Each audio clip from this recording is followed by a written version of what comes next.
yo, how is everyone doing? We doing all right? All right. Let's make sure everyone's good. All right. Hey guys, welcome to another episode of Anti-Meta Anthony. I'm excited to talk more, about everyone's favorite not great heroes. This week we have a very fun topic. A dark horse hero will win worlds? Question mark. I personally do think so. I personally think this is going to be another run back of Pro Tour Amsterdam, where Shoma, out of everyone's to everyone's surprise, won on Azuri. And I think this might be the sort of meta and I guess, event for another surprise pick to kind of come through and take it all. So I think we're going to discuss that today. Just give you everyone a rundown of what's going to go on today. So I also have a mailbox today. So we're going to be answering some questions, fab or not fab related, to start off, just because I wanted to add that section just to kind of make the intros a little bit more personable, catch up with everybody that has any burning questions, and then after that we'll go more into the topic. We're going to start off with ProQuest Week 4, and then kind of do an overall ProQuest sort of breakdown, seeing who won the most, which heroes are kind of lurking at the bottom there, and then after that we're gonna debut what my answer will be in terms of a dark horse winning worlds, and then we're actually gonna play the deck, some games out today. Last week we didn't do any games, we just yapped for about 3 hours, so this week we'll try to fit in some games, and it's a hero that I feel like will be a surprise to a lot of people, but won't be a surprise when it comes to me. So if you stay tuned for today, you might not be surprised, because if you know me, you might not be surprised by my choice. But if you don't know me, you probably think I'm a maniac for choosing this hero. So yeah, we're going to get right into it, starting off with our mailbox today.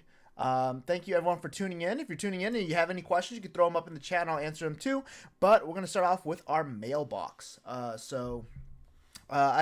going to tell you guys where these questions came from, who asked them, and then to be honest, I didn't really look at them beforehand. I kind of just copied them down into a doc, but I didn't really take any time into thinking of an answer beforehand, because I wanted to be as genuine as possible when it comes to these answers. All right, let's go to the first one. 1 second here. Sweet. So the first one here, from Thomas Briggs, on Twitter. He says the top 3 off-meta heroes for a new player to get into. All right, so off-meta right now, I guess, Thomas, to answer your question, I would say an off-meta hero to get into that's super easy to play would be something like maybe Bravo, Dorinthia. Honestly, any of the Welcome to Wraith heroes I would recommend if you're a newer player. Just like Rhinar, Dorinthia, and Bravo. Even Katsu's a little bit more complex, so I probably wouldn't recommend Katsu right away. But stuff like Phi, I know I'm giving way more than 3 here. Phi, I guess to give a final 3 would be Bravo, Dorinthia, and Phi in no particular order. Just because these are physical classes, they kind of portray James White's Flesh and Blood, where it's like this back and forth grindy sort of trading cards back and forth without like a lot of split damage or arcane damage. So I would say those 3 heroes, specifically none specifically in order, but those 3 heroes, Bravo, Dorinthia, and Phi, probably are the easiest 3 to kind of get into. I wouldn't recommend Katsu, just because he's a little bit more complex, involves a lot of deck searching, knowing your combo line. So just straight out of the box, probably one of those 3. And then Dorinthia also really good too, because it teaches you about the reaction phase. So probably Dorinthia at the top. Really good for learning new heroes. Second question comes from Marcus Brown on Twitter. He says, why did LSS Legend Story Studios push back the release of the Guardian Mastery Pack? Honestly, if I knew, I probably couldn't tell you anyway, but I don't know. So my theory is that there's something coming in this most recent set, there's something coming in this upcoming set during Worlds that kind of clashes with the Guardian Mastery Pack. Not to say that there's going to be another Guardian, Rip Guardians, yeah, not only the baseball team, but Rip Guardians, the Flesh and Blood class as well. But I think there's going to be something that affects Jarl in this upcoming set, and they want to wait for August to release everything. Maybe Betsy gets a new specialization as well, and they just don't want to throw so much at Guardian all at once. So I think they're delaying it for a reason. Um, I hope it's not like production wise. I hope there's like a reason to it. Um, I hope there's like a a gameplay reason to it rather than like a production reason, because that would suck if it was a production reason. But yeah, I assume that it's some sort of like gameplay, sort of timing, in terms of um, the Guardian Mastery Pack coming out and just boosting one hero all at once. Maybe August too. There might be big tournaments, and I know they're pretty big fans of switching up the meta before like a big tournament. They like really like when metas are unsolved. So that could be another issue. Jarl Marks, what a name. Jarl Marks says, I'm pretty sure it was production. That would probably be the easy answer, but I'm going to give them the benefit of the doubt and say that that it's gameplay related. But we won't know until they officially say anything.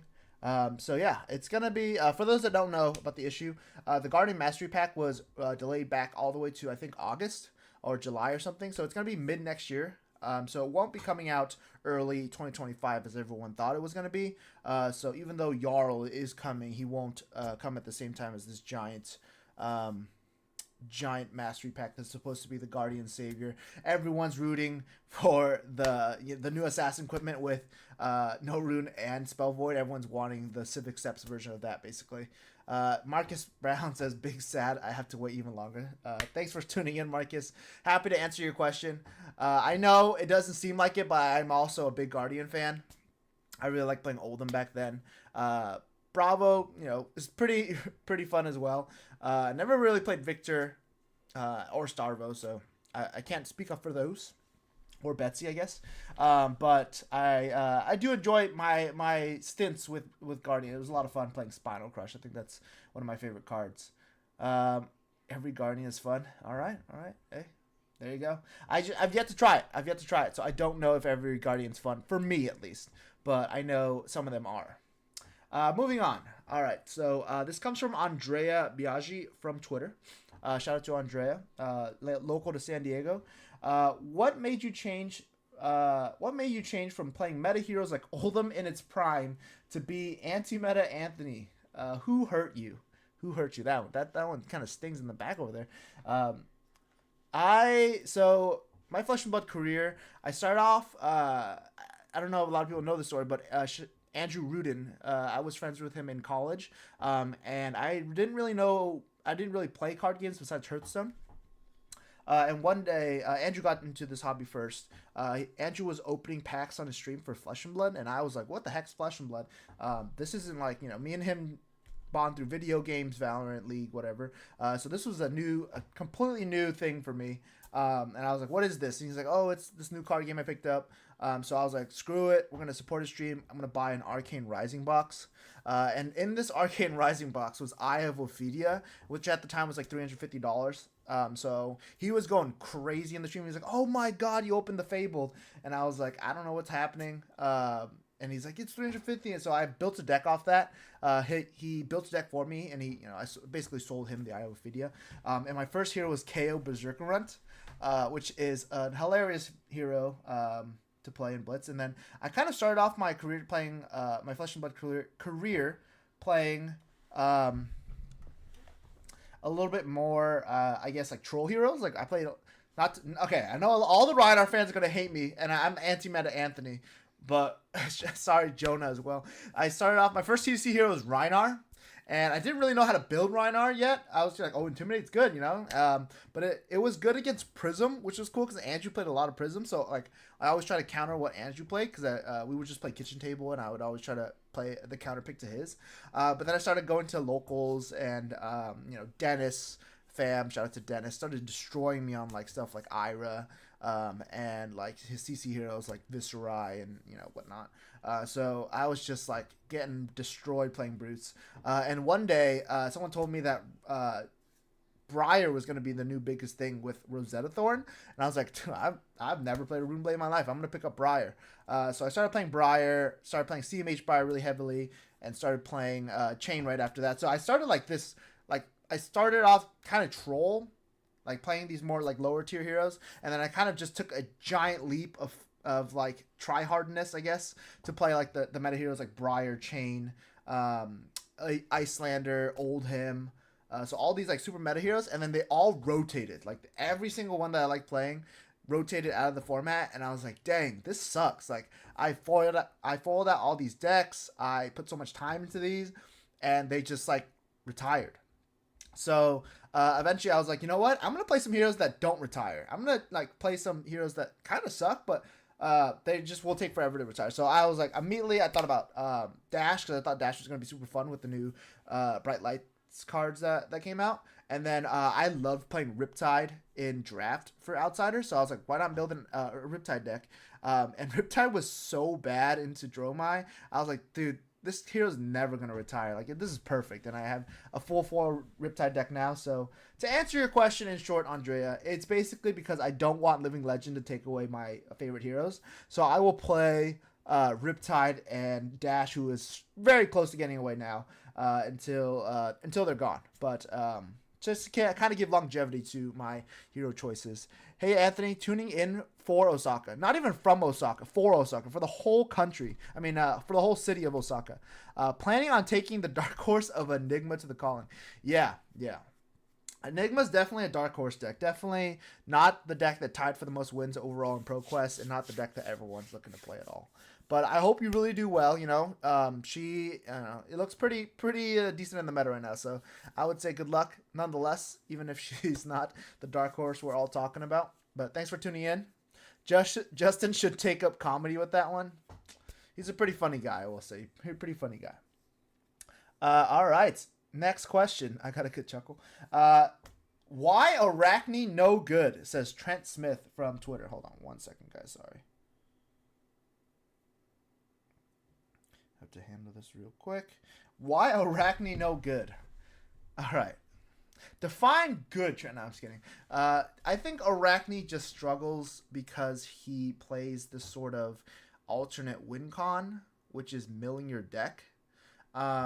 Which is good into the right heroes like Mechanologist, sure, like your help. Mechanologist help you banish cards, but it's not a lot of hand disruption from Arachne. It's a lot of deck disruption, and deck disruption is not great in terms of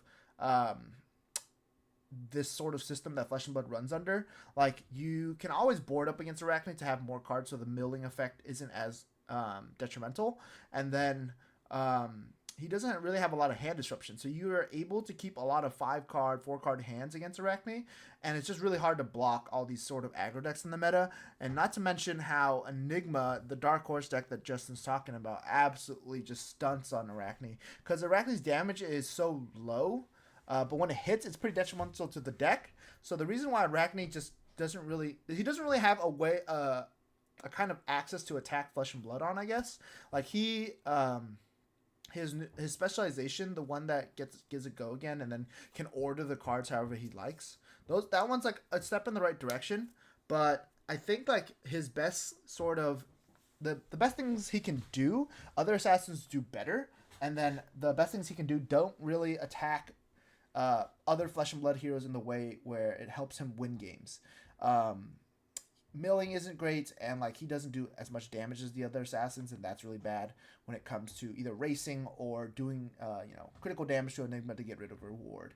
So unfortunately, Arachne no good at this point, but just with a couple specializations, I think he can get there. I mean, Riptide was so bad for so long, and he got some pretty good specializations. So any hero I think can turn it around. Any hero.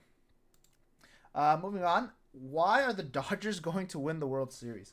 All right, Sam, let me check MLB.com real quick. Let's see what the score is. So the Yankees are currently winning 11-4 against the Dodgers, while they're down 0-3 in the series. So the Yankees might never lose again, and the Dodgers will lose the World Series if that happens. So to answer your question, Sam, I don't think the Dodgers will win the World Series. I believe in the dark horse historically bad Yankees. Yes, yes.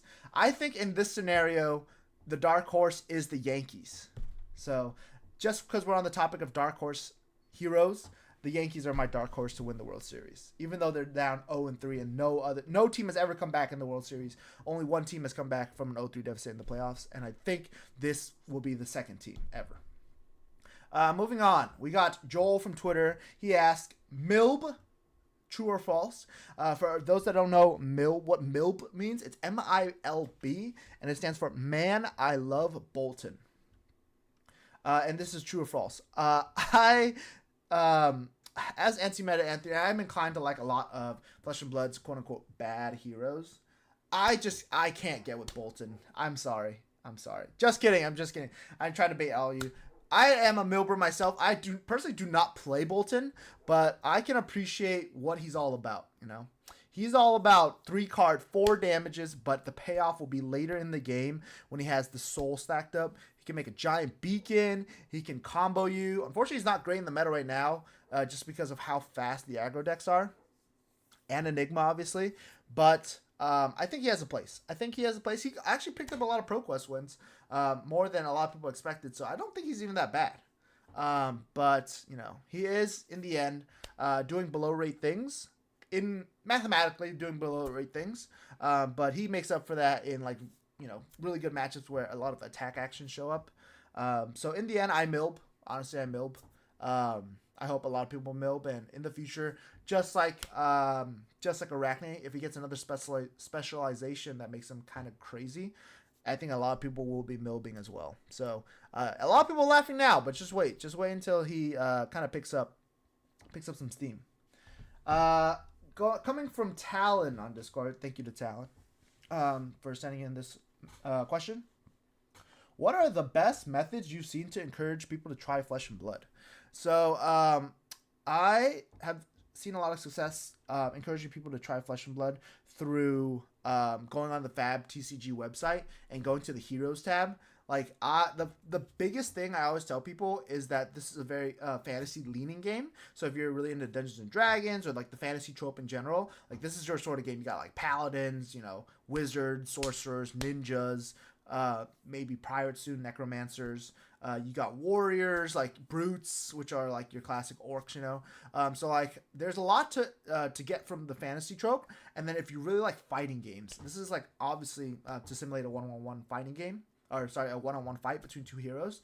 And that captures the essence of fighting games a lot because you start off with all your resources, all your health, and you kind of gradually get lower and lower. So I always kind of do the real life example of fantasy tropes. If they really like fantasy, and you know, get them to go on the website and choose their favorite hero. Or if they really like fighting games, like, you know, Melee, any form of Smash, stuff like that. Yeah, that's basically it. Those are my favorite ways to kind of get people into the game without even like having to know anything about card games, really.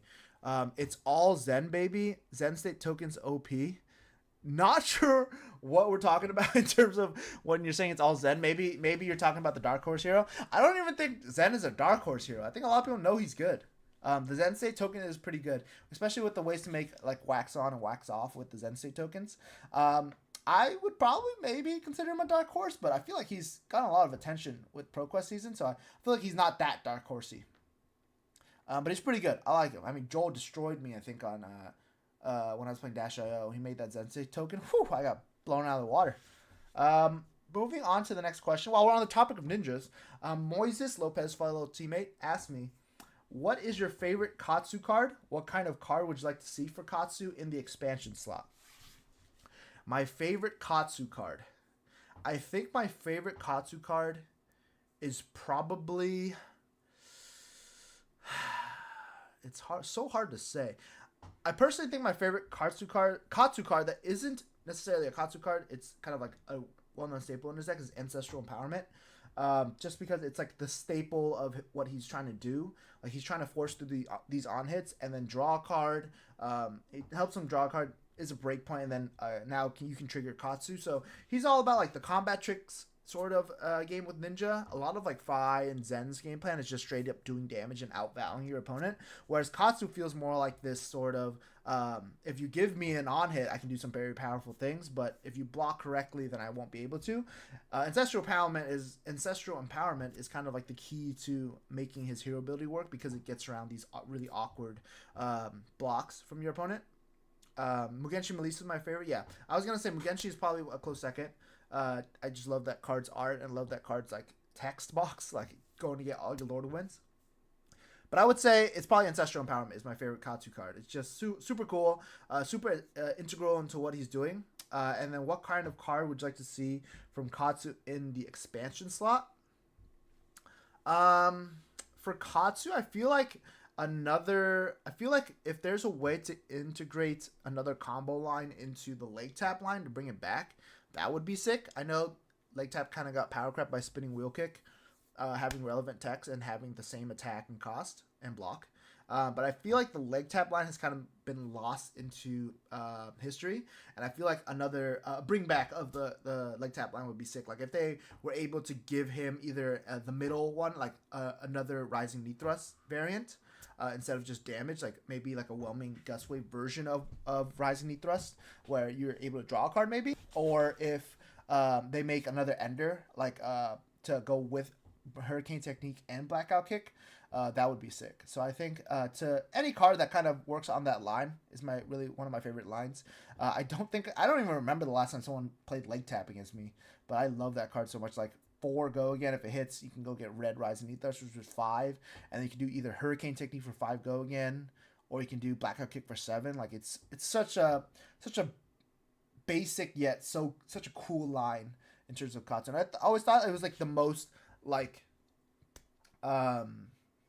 realistic line, like leg tap into Rising Knee Thrust into Blackout Kick or Hurricane Technique. Like you can imagine him doing that in all in this actual battle that you're simulating.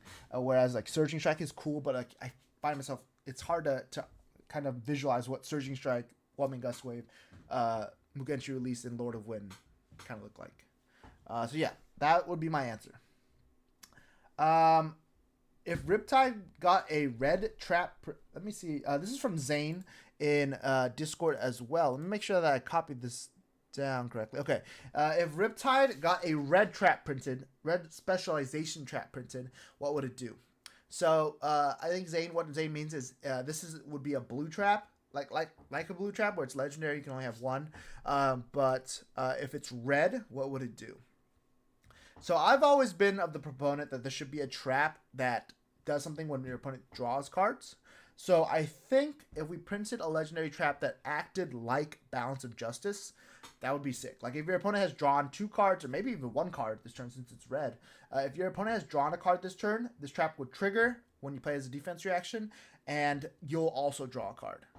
So like kind of like Balance of Justice to match that card draw for card draw, and it would trigger on that. So like if they sink below, actually that wouldn't work because they're attacking. If they high octane once, whatever it may be, headhunter trap because the card draw is related to the headpiece. Yeah, some sort of like trap that relates to card draw. If your opponent has drawn a card, then you also draw a card. So something like that would be sick. Like that saw trap that crushes people's heads. Oh, okay. like the Saw franchise. Okay, I was like, what does that even mean? Buzzsaw trap is not crushing anyone's head, I don't think. Maybe like slicing them, but like not crushing. But I get what you mean. The headhunter trap, like the Saw actual franchise. So that would be pretty good. That's what I think would do. I would do. Just like a one of maybe like maybe even just make it blue if it's going to be like Balance of Justice, just to kind of keep it along the lines of blue specialization traps. But something in regards to card draw. If it was blue, it would be every 2 cards they draw. If they draw 2, you would draw 1. If it's red, I would say if they drew a card, you would draw a card. So that's probably what I would say in terms of a Riptide trap. Sweet. And then we got our last question of the day here. Aren't traps meant to present negative effects? Surely, instead of drawing for Riptide, the trap would give -1 intellect. That would be pretty good. I like your idea, Jonathan Sest. -1 intellect would be kind of crazy. Wow. They should really hire you for the balance team over there at LSS. That is a really cool idea. Yes, traps are meant to give you negative effects. I was thinking just like balance adjustments just because it's an existing effect in the game. But this would be pretty sick if you could give someone -1 intellect. They're coming into their turn with 3 cards. Just to, as a 1 of legendary traps. So that's pretty good. That's pretty good. I like that. I'm gonna hold on to that. I'm gonna hold on to that idea. When people ask me in real life about traps. All right. Moving on to the last question of the day. We got Clark from Discord. Clark from Pitch It To Me podcast. He says, do you think some heroes are destined to never living legend? That their design is just not intended for competitive play and that they will never accrue the 1,000 living legend points needed to leave the CC format? Context. He also adds context. Obviously, when I say never, I don't literally mean never. More like for the next 10 to 20 years. In 2 years, Arachne has gotten 13 living legend points. If this rate of obtaining points continues, it will take Arachne about 38 years to hit living legend. Okay. So this is kind of a loaded question. We saved the most loaded one for last, I guess.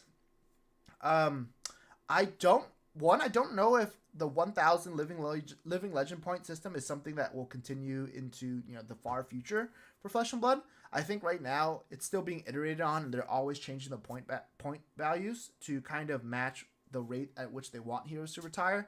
So I don't know what the living legend system will be far down the road, but in terms of heroes, I don't think so. I think that every hero when they have a hero in mind, they want to retire. Like they want an ongoing cast and not a hero that's going to stay in the game for like 20, 30 years, I feel like. Maybe their goal is to have some of those heroes just kind of like in League of Legends, like you have Garen, Annie, like all these super easy heroes to play. But I think with the expansion slot and sets like the Guardian Mastery set, like they want to give support to heroes that have been in the meta for so long, and they're going to give support to heroes that are struggling to get past that point. So I feel like with enough support and with more cards being printed and, obviously the card pool getting deeper and deeper, these heroes will definitely retire eventually. Obviously some slower than others, but I don't think they ever make a hero with intentions to never living legend, because if they do, then that probably means that they intentionally printed a bad hero, which I don't think they'll do. I think they want to give every hero a fighting chance to be good, obviously, and it would just be a waste.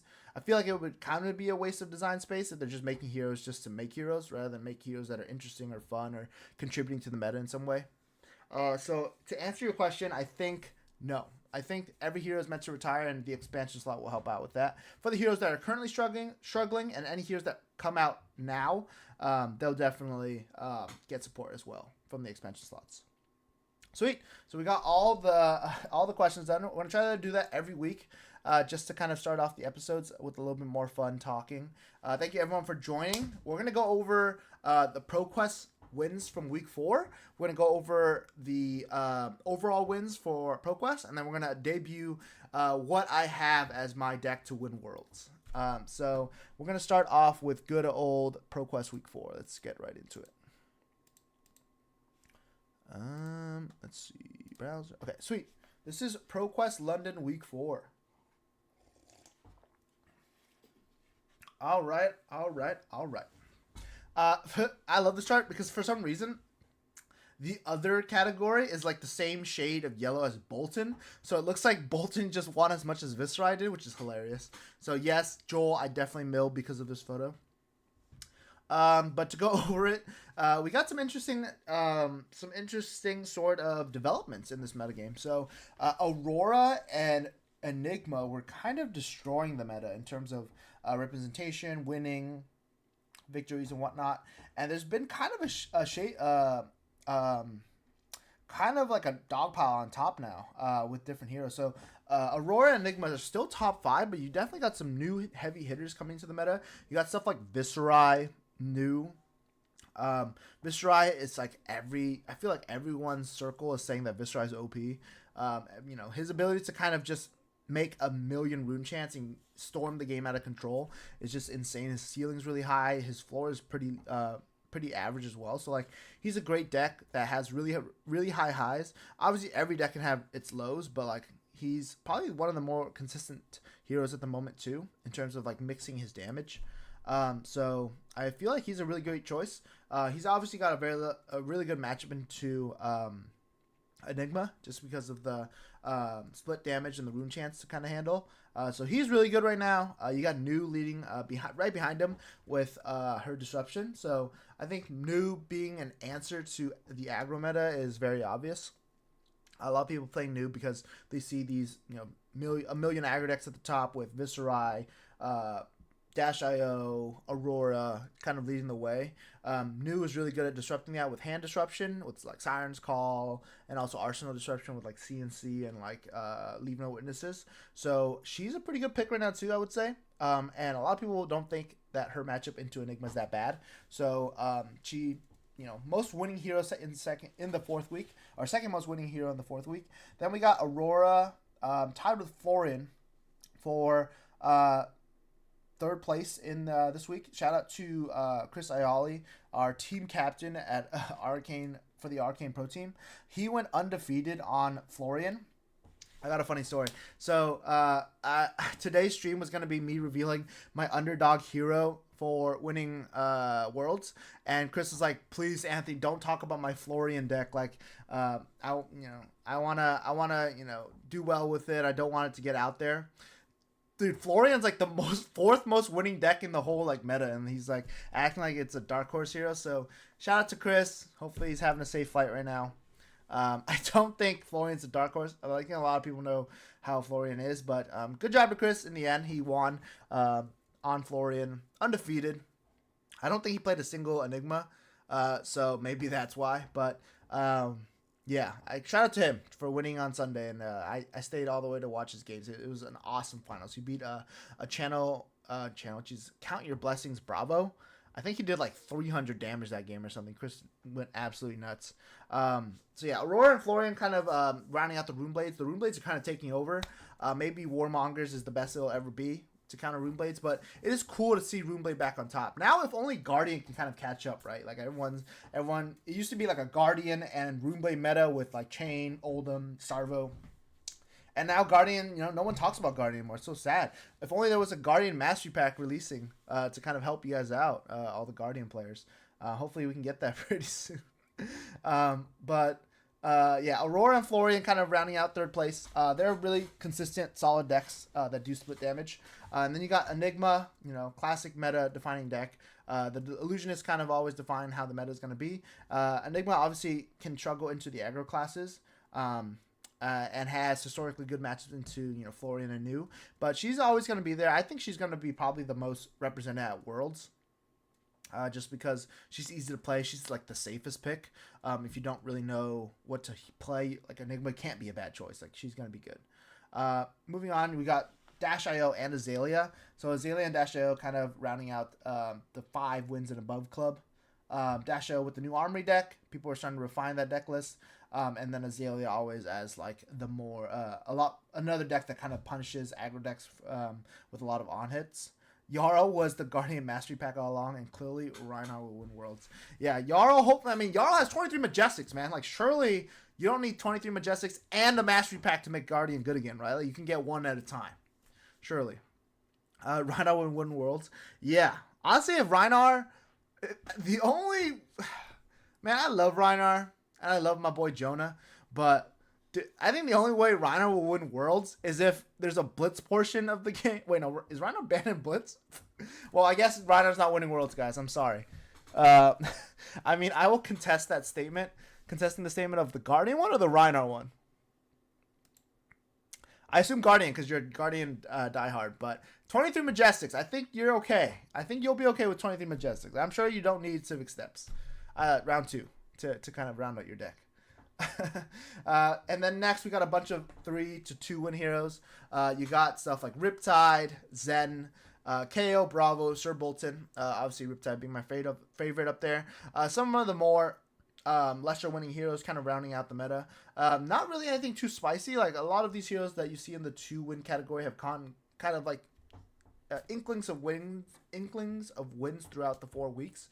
So nothing too surprising over there. And then moving down, we got other heroes like Victor Goldmane, Kano, Prism, Dorinthia, Vincent, Acilio again, and Dash Inventor Extraordinaire. So nothing too surprising. I think every hero listed in the 1 to 3 wins has gotten a win before. So nothing super new. I think every hero that won this ProQuest season at least had 2 wins. So no like one-hit wonders, one-offs. Kind of a more like open meta right now too. So even though there are some heroes dominating at the top, I think that this is definitely the meta where a surprise hero can definitely get there.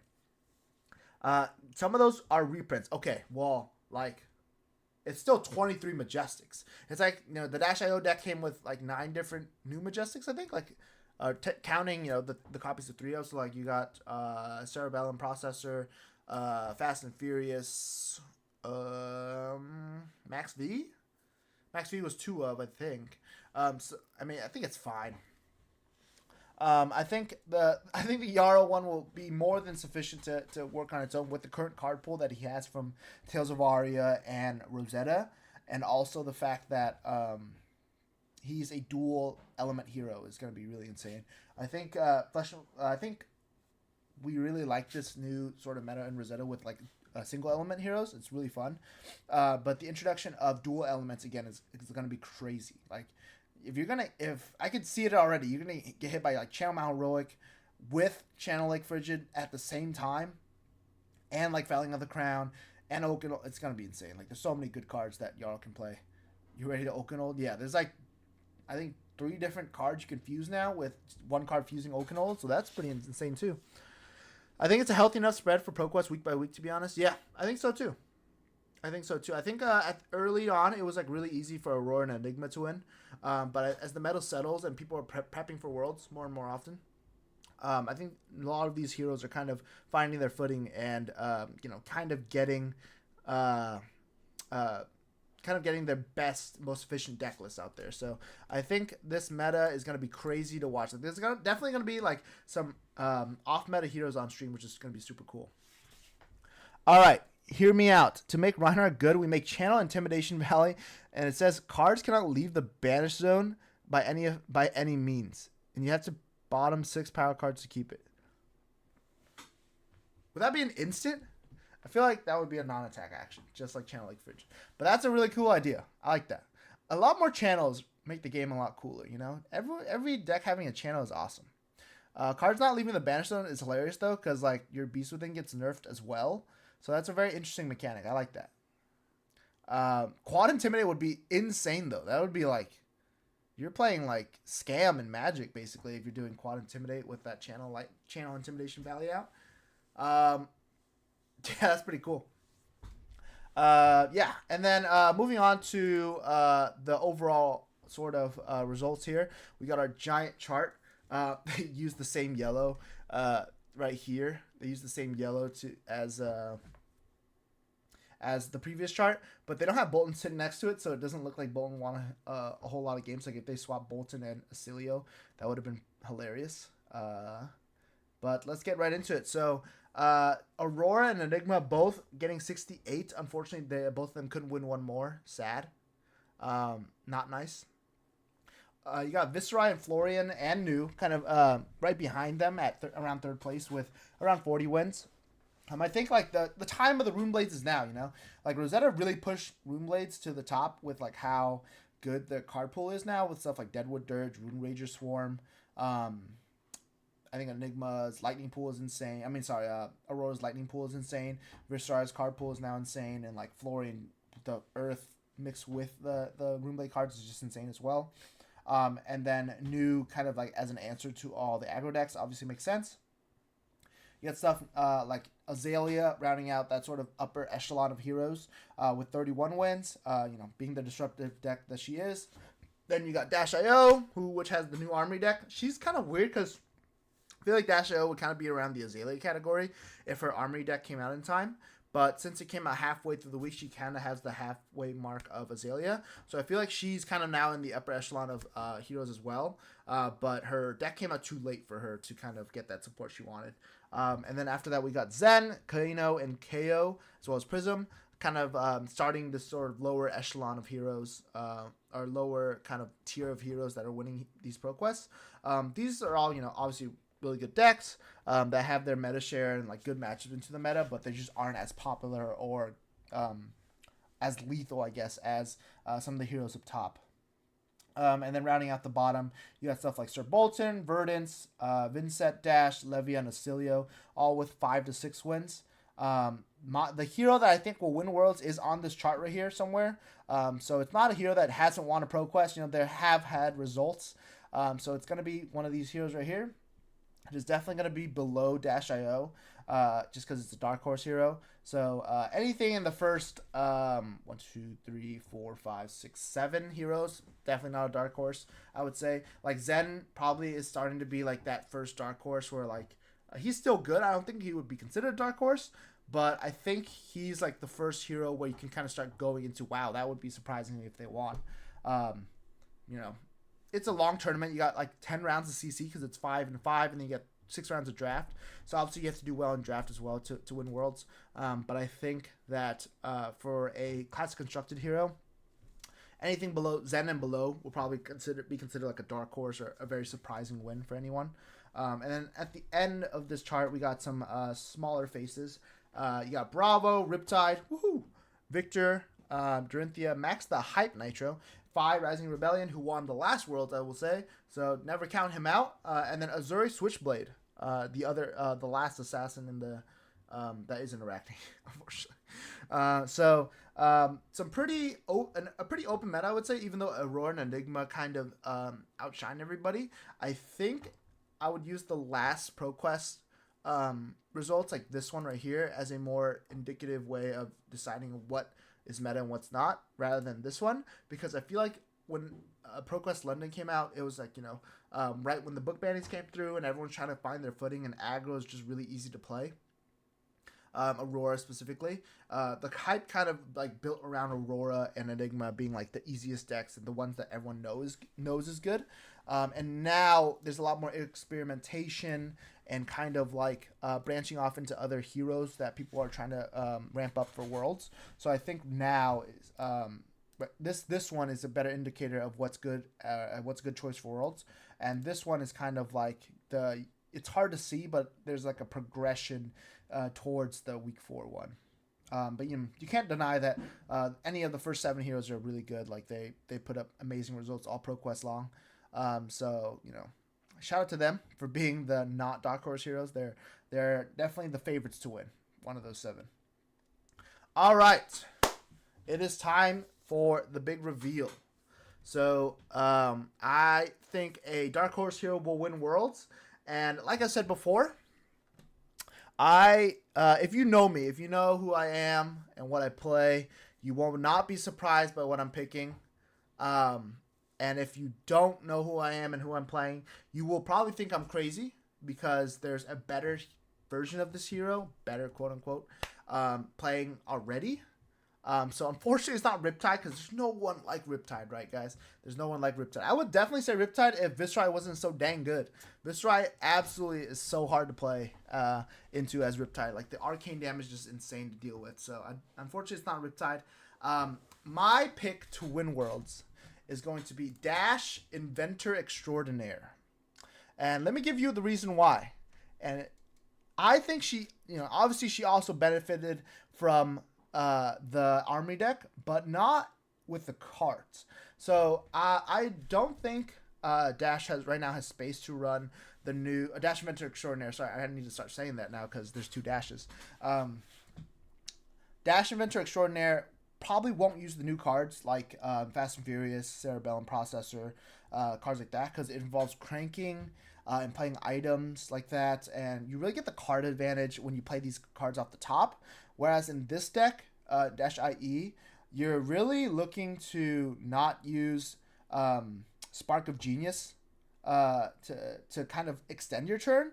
You're usually using it as a turn ender or like a first turn setup where you can kind of end your turn with like on a good note like Teklo Core, or kind of just ending your turn with an Arsenal after you're boosting a whole lot. Dash IE is really good because it's consistent. It's consistent damage without like the ceiling of Dash IO. but you know exactly how your turn's going to play out, and you're trying to play around that and get the most value you can. And it's always going to be the deck that kind of shows up in an aggro meta because it's so consistent, so fast with that Teklo Pounder start, that you're always going to be well, and it blocks really well too. I think the heavy industry gear shift is going to definitely change how this deck operates. Just the small equipment makes the world of difference, I feel like. Gerbinator says, I would honestly be so happy if -IE managed to take it down. That would be a fantastic way to LL. So that is part of why I'm saying it too. She's so close to LL that people were debating whether or not she would even be legal for Worlds. So I feel like a lot of testing teams kind of put -IE to the wayside because, you know, there's a new Armory deck coming out. People were afraid of her LLing before in ProQuest, so they're probably not considering -IE as a choice for Worlds. But I feel like all the diehards, you know, like Alan Lau from Blue Pitch, or whatchamacallit, sorry, not to butcher any names, Sam Sutherland, also another Dash player, two people that I talk to a lot about -IE. They're specialists. Like they will not forget how to play Dash even if they play new heroes. So they don't need this sort of practice to take it down. And I feel like a lot of people practice into -IO, which is a completely different deck. Like you're putting in Warmongers to hit -IO. You're putting in you know, a lot more sync belows and stuff like that, which is good into -IE as well. But Warmongers doesn't work very well on Dash. Like she'll just boost you down. Never forget about the original F and Boost girl. Yep, she is the origin of F and Boost. Yeah, I think a lot of people are prepped for -IO, but they're not ready for -IE. Like if you're trying to fatigue -IO, that's like, or Mechanologist, that's your game plan going into it. Like it's gonna be really hard to fatigue Dash because of her consistent damage. She still has the highs of High Octane, and she has Plasma Purifier. She has the ability to use Plasma Purifier, Induction Chamber with her pistol to kind of combat fatigue. So I feel like she's gonna be a really good choice. This is going to be my variant today if I was going to go to Worlds. Unfortunately, I'm not going to Osaka. -IE would definitely be one of my considerations for bringing to Worlds just because I feel like she's forgotten about. And every time a deck is like disrespected in the meta, it just goes crazy. I know a lot of people might not be on a race phase too because a lot of people are deciding that -IO might not be worth tech for and they just want to go the fatigue route. So if they're not trying to hit -IO aggressively with a race phase and they're trying to react defensively, it's going to be a really good space for -IE to take advantage of because of her induction chamber, because of her innate ability to beat fatigue with all of her items. It's going to be a really good pick. So to go into my Dash deck list that I'm going to play a little bit today as well. So this is -IE coming out in Arcane Rising. Pretty similar equipment suite to how I always like it. I love a race face. Yeah, I do not love a race face. I think it hurts all the heroes I like playing. So I don't like a race face. But you got Balance of Justice and Crown. I think -IO kind of uses both as well, but I think more Dashes use -IOs use Crown of Providence because you know exactly what you're going to draw into. So if the card that you really like is on top, you can crown a bad card away and get that card on top. But this hero can't look at the top card of the deck, unfortunately. So using both helmets in the correct matchups is really good. Balance obviously for the aggro matchups where you draw 2 cards, and then Crown for those disruptive matchups like New, Azalea, where they're trying to disrupt you and, you know, hit you with CNC and stuff like that too. Crown is really good for that. Crown of Providence. And then for the chest piece, you only have Teklo Foundry Heart. I have seen a lot of people try the new chest armor on -IE to just try to like make Max V more applicable. But right now, I'm just running Teklo Foundry Heart, kind of like saving as much space as we can on equipment in order to, put in more cards into our deck that are helping different matchups. For the glove piece, we only have Goliath Gauntlet, and that used to not be the case because we used to run Stonewall, we used to run Adaptive Plating. But with Goliath Gauntlet, with the new boots, it provides another block 1 on our leg piece. So that's going to be pretty essential. Goliath Gauntlet will be 2 damage no matter what. If we find a Twin Drive, Max V, or Throttle. So 3 different targets to hit with Goliath Gauntlet is really good. So that's 9 cards out of the deck where you can use your arms piece to to push 2 more damage. So that's really good. And then moving into the leg piece, you have both Achilles Accelerator. Sorry, forgot about Visiatronic. Visiatronic, I don't think I've ever activated Visiatronic's action point. It's there literally for AB2. So if you're playing into like Acilio, Verdance, or Kano, like it's obviously there for that. And then you got Achilles Accelerator and Heavy Industry Gear Shift. So why the Heavy Industry Gear Shift helps so much? It acts like Achilles Accelerator, only despite the fact that you have to activate it early to kind of like let it be known that you're going to use 2 action points. But it's really good because it blocks 1 and it's battle worn, so it sticks around. And then also it provides another 1 block because now you can use balance. What you can do is you can block with Tekla Foundry Heart and the boots for the first CNC or when erase face. So you can block 3 plus which dash IE does well, blocking 3 because all of the cards block 3. You can block 3 and then a leg piece like Heavy Industry Gear Shift and Tekla Foundry Heart. And then if they CNC you the second time, you can use your balance adjusters, your crown, plus the 1 block left from Teklo. So you're able to block 3 with another card from him twice, which doesn't sacrifice too much tempo. And it's really essential to your game plan because you're able to now keep your +2 damage on your Goliath Gauntlet, whereas before, if you ran Goliath Gauntlet and Achilles Accelerator, you could only block cleanly with 1 card from hand the first CNC, the first erase face. The second one would be a little bit more detrimental because you don't have a lot of block.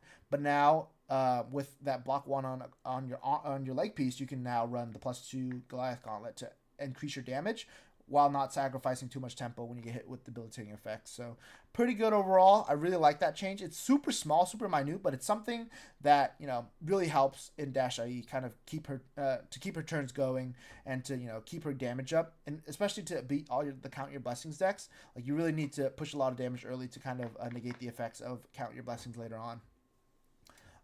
All right, and then we'll kind of get into the deck list here. Let Dash LL out Worlds. That's what we were talking about, Clark. It would be a beautiful send-off story if Dash LL at Worlds. Obviously, I wouldn't be the one playing it, but it would be cool if another Dash LL then kind of set her off into the sunset. That would be so poetic, I feel like. So if Dash ends up winning Worlds, you heard it here first on the stream. I said the Dash IE is going to win Worlds. Moving on to the deck, the main board, you got stuff like High Octane, Max V, simple stuff. Pulse Wave, obviously super good. Sprocket Rocket Red and Blue. So a lot of people were seeing if the new Fast and Furious would be a replacement for Sprocket Rocket or T-Bone. I personally don't think so. The +1 sometimes can get there if you play a lot more items in Dash IE, but I don't think I'm running a lot of items that crank like that. Like I am running 1 backup protocol red, which you'll see later down here. But I don't have a kind of a consistent way to crank it for 3, or to crank it to go to 4, and the ability to banish it typically doesn't really matter, just because once again you're not playing a lot of crank cards. It might be like an edge case close enough to warrant doing it, but I feel like Sprocket Rocket would be for more often than Fast and Furious would be for in this deck, so I'm running Sprocket Rocket. And then you know your T-Bone package. Dash IO doesn't really run T-Bone, I don't think. Like you're more worried about doing damage with like the 1-for-4s and stuff like that. But in this Dash, you're trying to get to Max V easier. You don't have a lot of card advantage, so you want a lot of 0-cost boosts to be able to facilitate Max V on like naturally drawing hands. You don't have a lot of ways to manipulate your deck to get extra action points and extra cards, so you kind of have to work with what you got. So T-Bone's really good because you can pull equipment. Obviously in Aurora, you can pull all the best equipment. Like you can pull Face Purgatory early and kind of mess up their, you know, really good defensive turn. And then against Enigma, if they're still running only Meridian Pathways, no Phantasmal Footsteps, it's really good to kind of disrupt that, because 1 boost, if they have like the Shrouded Gloves, like, or I'm pretty sure now they're running the Arcane Barrier 1 gloves. Like it's really hard for them to protect Tunic and what's the freaking helmet called? Traverse the Universe.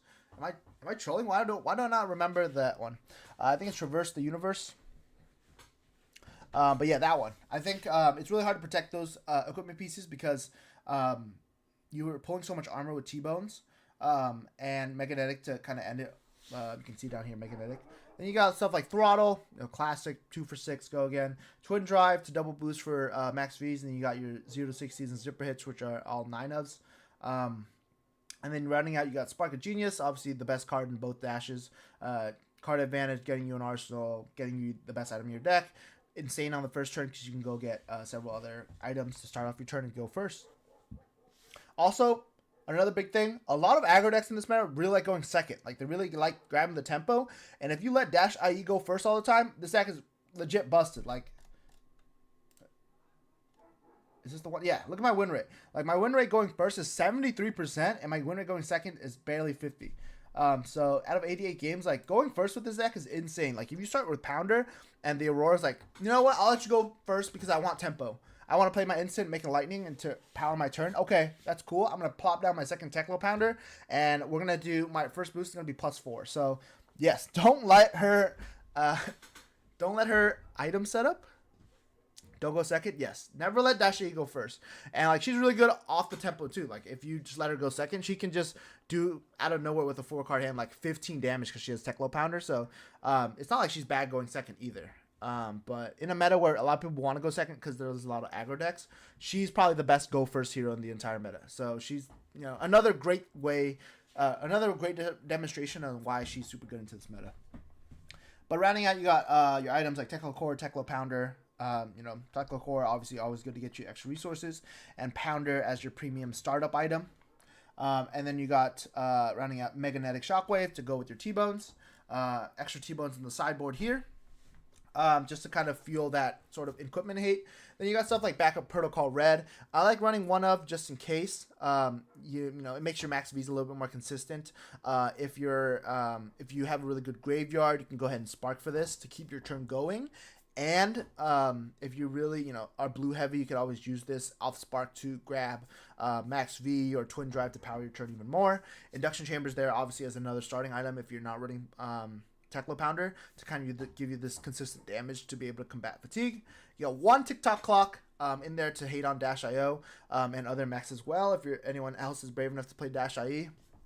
Really good, just insane. I don't run too many of these crank items that force you to attack the other hero, just because it's really hard to kind of use Spark in this dash and keep going. Not like Dash IE gets extra action points. So like being able, it kind of negates using Spark as like a way to get a crank item. But TikTok clock obviously just being good enough to negate the dash meta, Dash IO meta. If anyone, a lot of people are bringing Dash IO. I find it really hard to kind of like boost Spark for TikTok and keep going with this deck, whereas the other deck's really easy to use that in. But it's good enough to, I think, run one of, maybe end your turn with it, and next turn you kind of go into it with a 5-card hand if they have a really big setup. It also can, if they have no items out, like it's pretty good if you Spark for this item and then you don't crank it, so that you end your turn with an arsenal. And then if they do set up any items, say like they set up a couple boom grenades or Techlo cores, now your full 5-card hand threatens what they're trying to do as well. So it definitely has some use cases with TikTok clock. Underloop, obviously really good into anti-fatigue. It's a breakpoint for 4, and if they don't block it with equipment or a defense reaction, it's going to go back to the bottom of the deck, and you can play it later again. So, really good at anti-fatigue. And then you got stuff like Signal Jammer. I love Signal Jammer ever since I started playing Dash. It was one of my favorite ones to screw up Azalea and Kano. But I feel like with the Runeblade meta now, it's even better. It screws up Viscerai really hard. Not really Aurora, but it screws up Florian sometimes too. I personally probably wouldn't run into Florian, but if you know they're a little bit more aggressive with non-attack actions, you could always do it. Great item to have in your sideboard. You got Techlo Pounder, your last Techlo Pounder, just in case you're going first and you want to increase your chances of playing the second Pounder. And then lastly, one of my favorite items that I have run and put out of my deck from time to time, it's Stasis Cell. So maybe not a lot of people know about Stasis Cell, but I'm here to enlighten you, to teach you the ways of Dash. So this card is really cool, because when this enters or leaves the arena, so you can Spark for this, you can play it as an action as well. Activated abilities of target equipment can't be activated until the end of its controller's next turn. And then put this on the bottom, the action part says, put this on the bottom of its owner's deck, choose an equipment, it cannot defend this turn. Action, go again. So when it enters, you can choose whether or not a hero can use their tunic or use any sort of activated ability, like Zen. If you choose against Zen, you both paragraphs are applicable, where you choose your whatchamacallit. If they have their leg piece, they can't make a tiger, or if they have they want to end their turn with the Zen state on their why am I playing 12 Petals Kasaya? If they want to activate that, they can't because of Stasis Cell. And this is really important against Rune Blades and Brutes as well. When you have Stasis Cell out, you can actually send this to the bottom, and you choose their headpiece, like Face Purgatory or Scowling Fleshbag, and then they can't block with it this turn. So you're able to negate the -1 card that you would get off Face Purgatory or Scowling Fleshbag, and you were able to keep your entire hand a boost.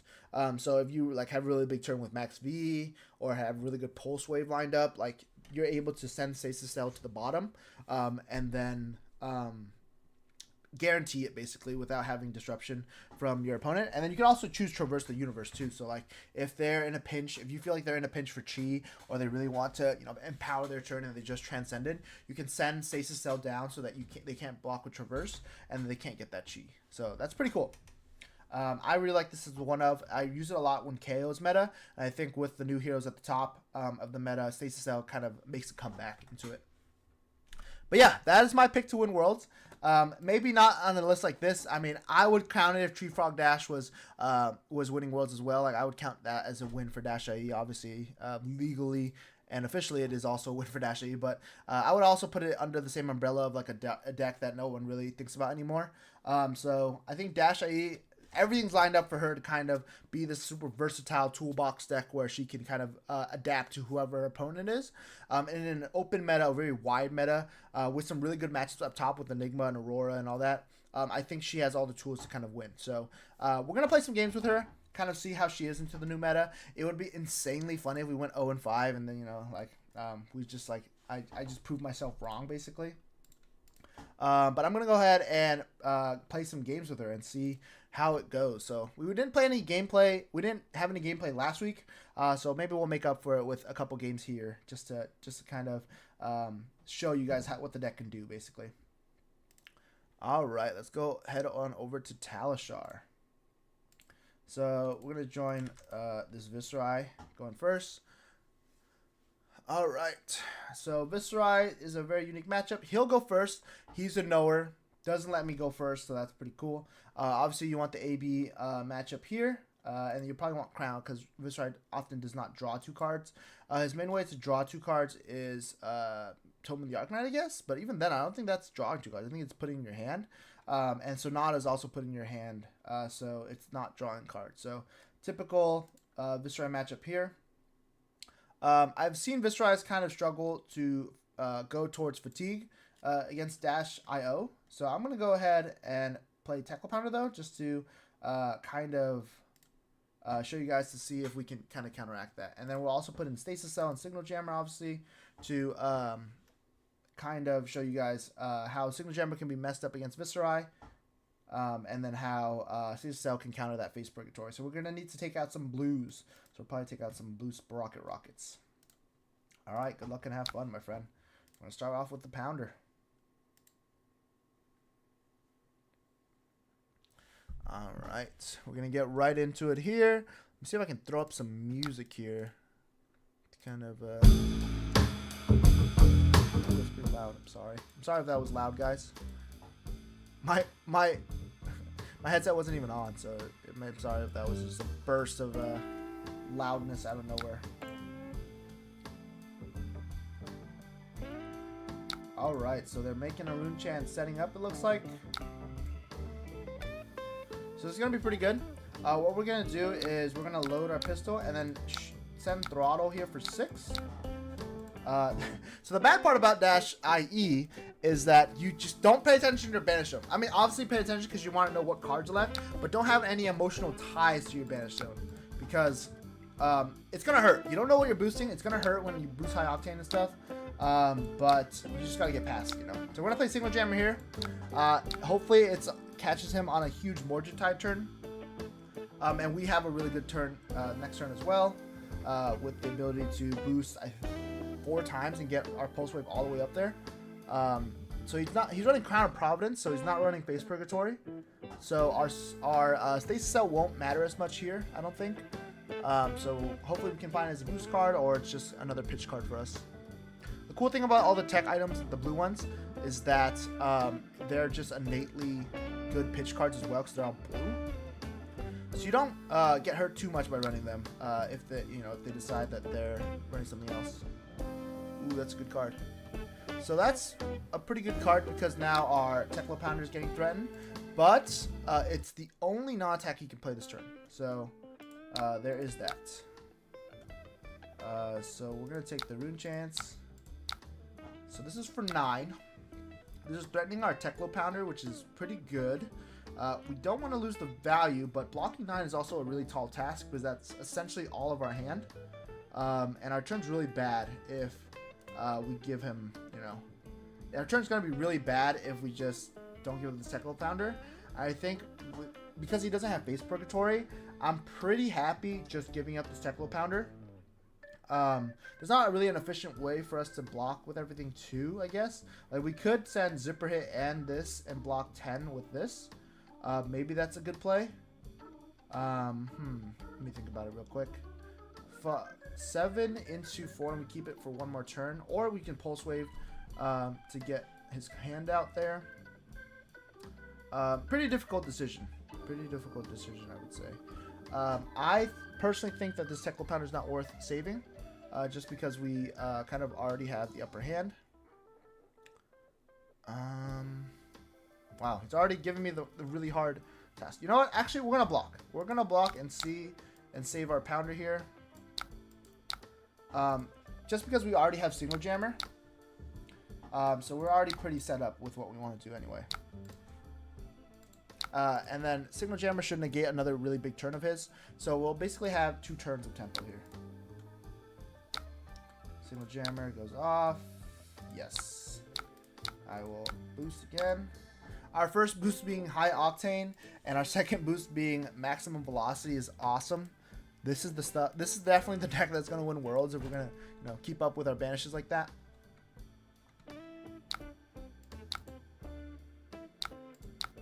Alright, so here we can Pulse Wave and kind of mess up the turn. There's no guarantee, though, that it'll hurt their turn that much because they're under Signal Jammer. So I'm personally actually inclined to save Pulse Wave Harpoon for the next turn because they're already under a Disruption effect. And being able to spread out your disruption is really good in Dash IE because you don't really have a lot of on hits. But if you can Pulse Wave this turn and make their next turn even worse, it's going to be pretty good. Sweet. So they're going to play a second Malefic. That's the only Malefic they can play. And they're going to swing for 3 here. So, they can't play Succumb to Temptation either. So Signal Jammer is really cool in this instance because they can't play Succumb because of Signal Jammer's effect.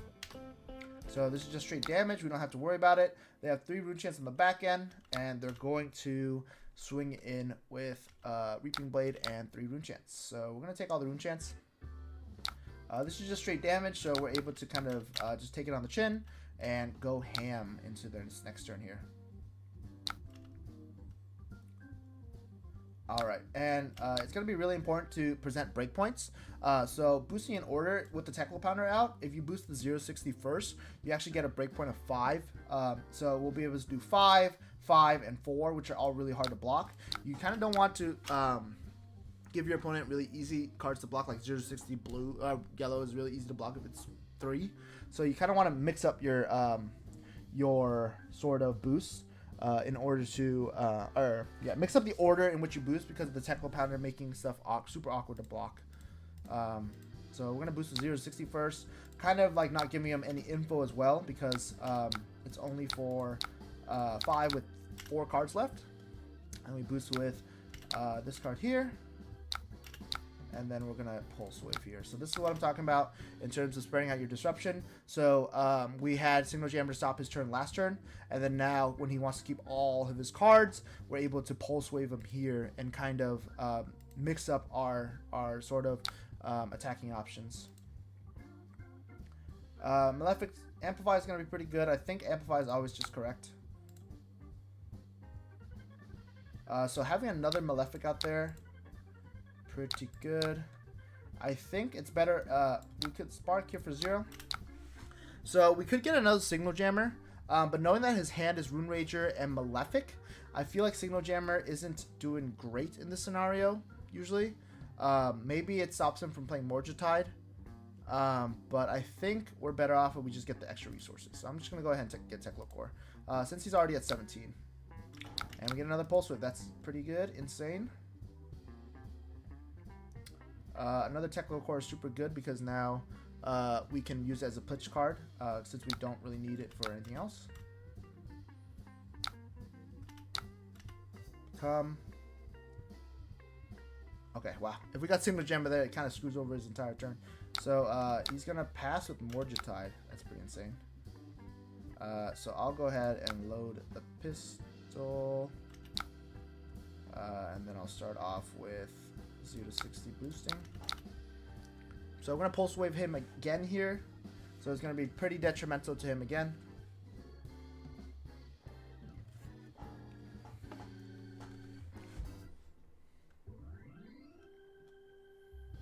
I wish he kind of went in there so I can use my hand a little bit more effectively.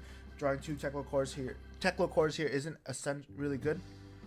But we'll probably arsenal one of these Techlocores and play out the other one. So he's not going to block. That's a good sign for us. We're going to T-Bone again. So we can't rip the Mordred because we don't have a 4th boost card. So he can always just show us the 3 cards and not Mordred. So he does have a card we don't know about in Arsenal, but the Mordred is in hand. We just can't rip it because it's not going to be boost for 4. I wish it was going to be boost for 4. That would have been insane. Holy, look at our Banish Zone. Jesus.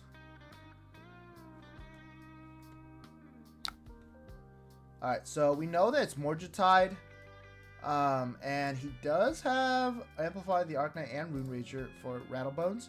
And he wants to keep that. So we're going to hit the Rattlebones here. So that he has to do another setup turn if he really wants a good turn. So his, we have an unknown card in Arsenal. And Morgetide in our hand. With a Rune Rager Storm and a Become the Arcanite. So his hand's not looking crazy good. We're just going to play the Techlocore and arsenal this one. Well, our hand's really bad. But that's okay. Because we should be able to get out of this. I don't think I'm running Backup Protocol Red, so our hand's really bad in this scenario. But it could be an instance where we crack our Achilles Accelerator and just try to go for it. Signal Jammer should also be pretty good here. I hope he goes in, because if he goes in, we can actually block super well here. Okay, sick. He goes in. We're not going to block this one. So it could be Succumb, which isn't terrible, right? It's not terrible if it's Succumb. So he's going to... It's actually really good for him to go in here, just because he does so much damage with this hand. But I think I'm going to be blocking a lot here. So what I think I'm going to do is I'm going to block out, maybe boost with Zipper Hit and shoot pistol. Probably wouldn't even be worth it. Let's see. Do we have still the Techlo Pounder here? We have 1 pounder. 2.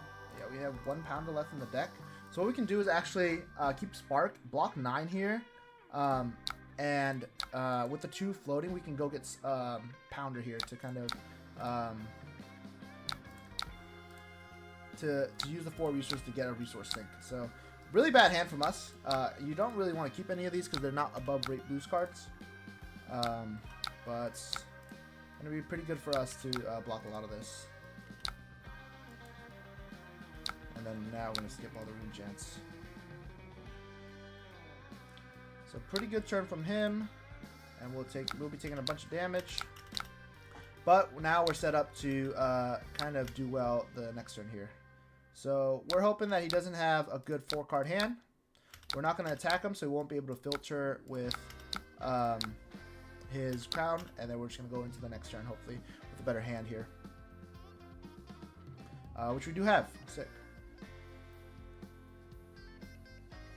And then this is pretty cool because now we can Goliath Gauntlet this to make it even 2 more damage. So that's pretty good.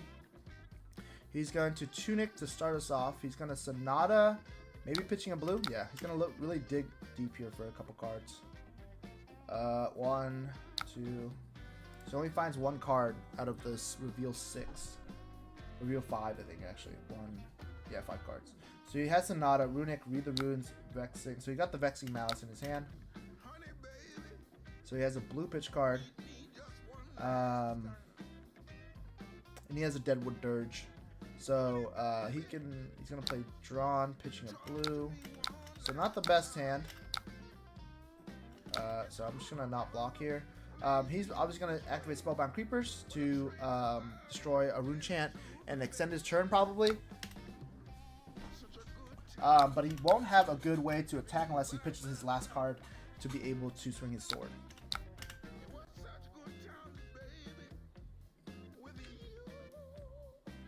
Yeah, so we have full tempo here, and it's going to be really good for us. He had Snuff out, unlucky. So we're just going to take all the Rune Chants. And this sucks because we're taking a lot of damage, but I think we'll be on the upper hand here after this boost. So we're going to lead off with the boost for 8, I think. So I'm going to lead off with the boost for 8. And then this should be a lot of damage to be able to force him to block really hard. So yeah, pretty good. Yeah, there was another, like maybe there's a chance that we block a little bit more there too. But he had a really good hand, a 4-card hand there. Just goes to show how consistent this try can be. Gonna boost here, zipper hits. So he has no more ways to make Rune Chants. No, he doesn't have any existing Rune Chants. So this is pretty good for us. I don't think he sunk a card either, did he? No, he did sink a card. Okay, so he did filter, so there was a chance that his hand got a little bit better. A well-timed bad hand. Yeah, really well-timed bad hand. That one turn where I had a lot of blues where you hit me for a lot. Alright, so this is going to rip 1 card at least. He's going to block for 4. And we're going to attack here. So I could give my, if he takes this, I could give my Achilles here to take another card. I don't know if he can do 4 Arcane with 2 cards. He can do 1 Arcane for sure. But let's see, let's test it. So 2 here. It's definitely very risky. But we get a Revel out, so Revel is obviously very good, and it's going to be impossible for him to play Revel with that sort of hand anyway.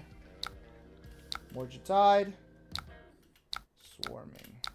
So for 4 go again, we could just take this here and present 4 into lethal. I think it's actually the play, because he won't be able to save cards next turn.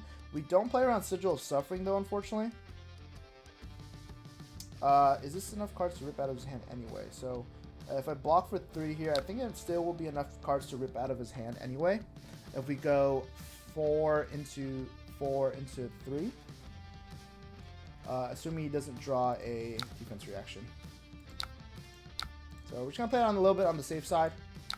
Go to 1, die to Sigil of Suffering, Pog. Yeah, that is exactly what I don't want to do. So I'm gonna go ahead and not do that. So we're going to present 2 breakpoints here for 4, for 5, and then for 4, and then for 2. So he's got to give me 2 block here. The most I can think of is pitch a blue to grass, destroys Rune Chant up to 3, and swing sword. So 3 Arcane is the most I can think of from the 2-card hand. Yeah, it would probably be the best play if we were looking to do that. So this should be a win if he does not have his Sigil of Suffering. So we're going to start off with the boost for 2. Alright, he's a 3 block. And we're just going to boost here. We're boosting so that we can play Technical Core after, just in case there's a defense reaction. He does not. So we end up winning that one. Sick. Let's go ahead and give him the good game. Do I want to rematch? Sure. So the rematch, the classic rematch, choose to go first again. So it's going to be another classic go second hand. So I know that he doesn't have Face Purgatory. So I know that he can't go ahead. We don't need Stasis Cells much. So I'm inclined to just use Signal Jammer and Backup Protocol here to kind of save me from those dead hands. And then we'll take out 2 Sprocket Rocket Blues to kind of make up and make a cleaner 60 here. It'd be funny if he runs Face Purgatory here and I get wrecked. Yeah. Okay, we're still on the same old, same old. He's not running Tunic this time. And then we draw a hand like this.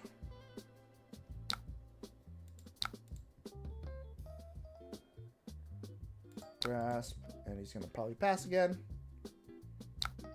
Alright, pretty cool. I'm just going to boost twice and then load pistol to shoot. And then probably Arsenal either Twin Drive or Zipper Hit. Both swing for 5, but Twin Drive being obviously a higher ceiling.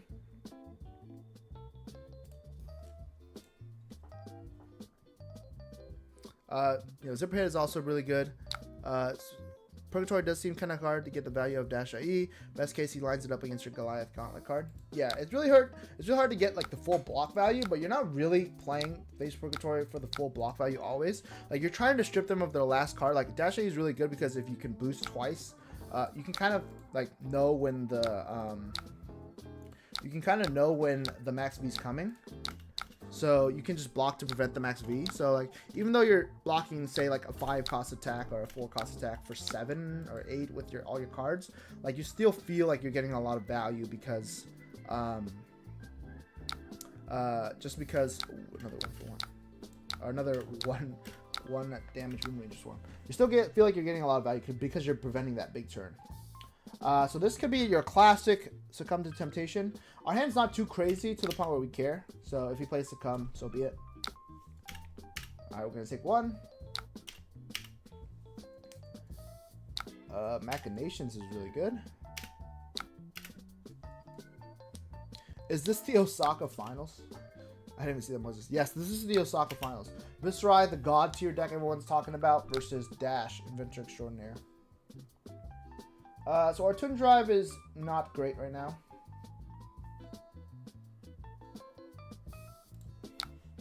But our hand is pretty good at blocking. Maybe we should just block the Rune Chains. Save cards in deck now. I'm going to go ahead and do that. I will block with T-Bone. So this is still a pretty good hand to play out, just because of the ability to play all these cards out with Technical Foundry Heart and Shoot Pistol too. So we're gonna go ahead and do that. Oh, he had Go again. I forgot. Oh, yeah. Also, he had Overpower on that from Machination, so we couldn't even block 6 if we wanted to. Alright, so here we have sort of the tempo. So I think I'll start off by playing the Twin Drive and boosting once. So the line here is probably Twin Drive into Technical Foundry Heart into Zipper Hit and Shoot Pistol.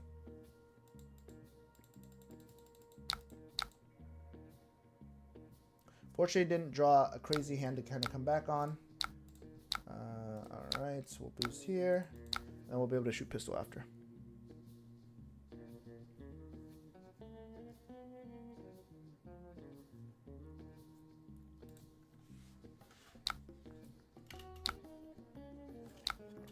If this guy wants another rematch, I need to go first, man. -IE is so good when she gets to go first. He blocks with a meet and greet, so it looks like his hand's not that great.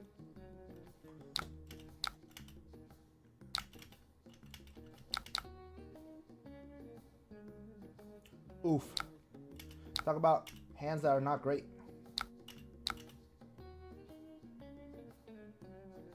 So it looks like he's going to do a setup turn here. Or he can just swing Root Beam Blade. Nope, he's going to do a setup turn. Okay. What we can do is we can bait out. If he blocks with one of his equipments here, we can bait out blocking with the Spellbound Creepers. So that he can't instant speed Spellbound Creepers. So if he blocks here with his armor piece, if he's trying to save some armor, you know, so that's going to be pretty good. So we're definitely going to Magnetic Shockwave him here. Which is unfortunate because we should have, if that was the play, what we should have done is load our pistol to get full value.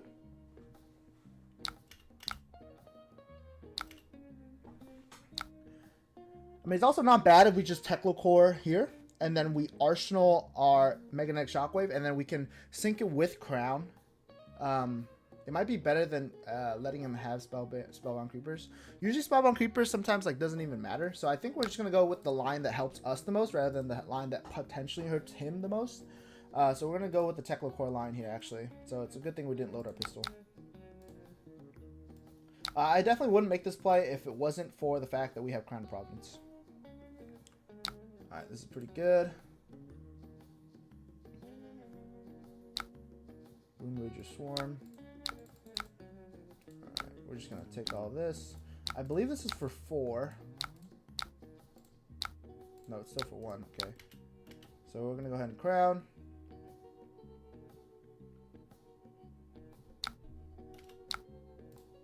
And we draw the Spark, which is absolutely insane.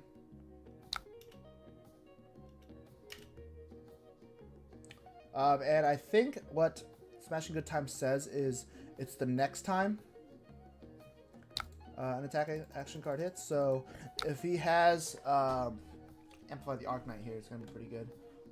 8 rune chance. Maybe he has like an attack, like Snuff Out. Yeah, he probably has Snuff Out. Yep. So, unfortunate.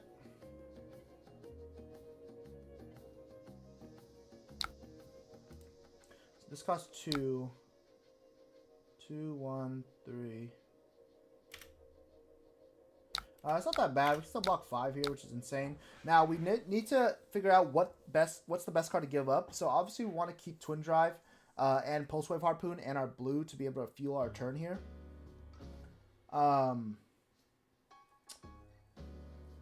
It's either Spark or 0 to 60. So 0 to 60 is 4 more damage, and it guarantees that we extend our chain to 4. So although Spark feels correct, I think being able to boost and do 4 damage automatically and extend our chain all the way to 5 makes so much sense. So we're going to Goliath Gauntlet. We're actually going to send 0 first, so he doesn't know what's going on. He might think it's a max V turn.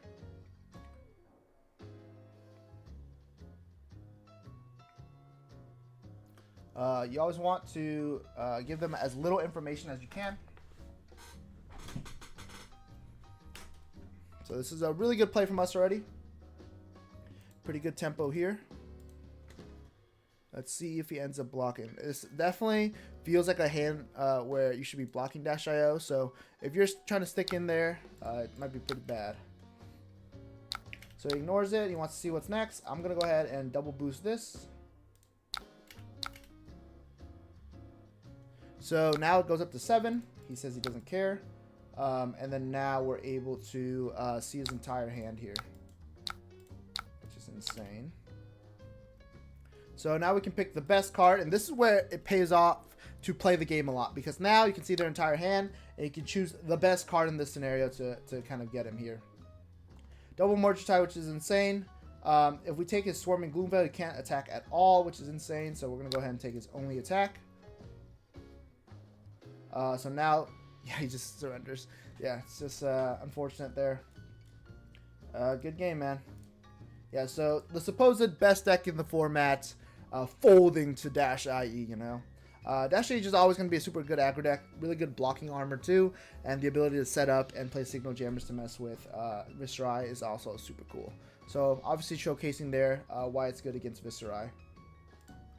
And go back to the home page and hopefully find some different heroes to play against. We can play against -IE here. 8-minute finals game boost. Yeah, obviously insane. Magic the School Bus. Good luck, have fun. Alright. Good luck, have fun, my friend. We're going to run balance because obviously they're capable of playing that. We're going to run Signal Jammer just to mess up their turns there. We're also going to run TikTok Clock, obviously, and we're going to take out some of these blues here. We're also run Teklo Pounder because we want to increase our chances of playing an item turn 0. So this is going to be the loadout, and we start off with Pounder. Hopefully we can high roll a second Pounder and be off to the races here. Alright, so we find Spark of Genius, but we don't find a way to get Pounder. So I'm going to go ahead and pitch Throttle away and keep our Twin Drive. And I'm just going to be content playing a Teklo Core here. If we had a blue there, we'd definitely go get second Pounder. And he high rolls a Cerebellum as the 5th card, which is great for him. Getting off to a strong start for him. I'll go ahead and Arsenal my Twin Drive.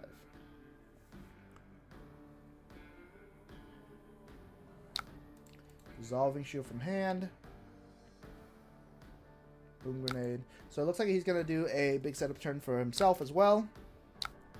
But I'm going to start us off with some boosts here. So we'll go ahead and boost here. He doesn't care.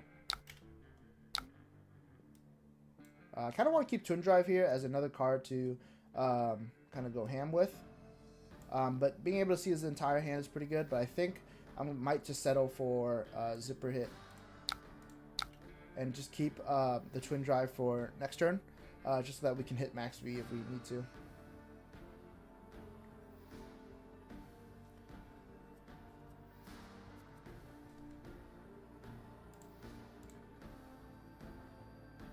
We can also just do this and the T-bone into this too. So that's pretty gross too. We can get 4 cards. We can grab 4 cards no matter what. Pretty insane. Forcing a block here. Blocking a block with Achilles. Nope, he blocks with Teklo Power Shard. Okay. Interesting. So we get to see his entire hand here. We'll definitely pick the best card. He's going to activate Dissolving Shield twice. Sure. This doesn't really change the fact that we get to see his hand.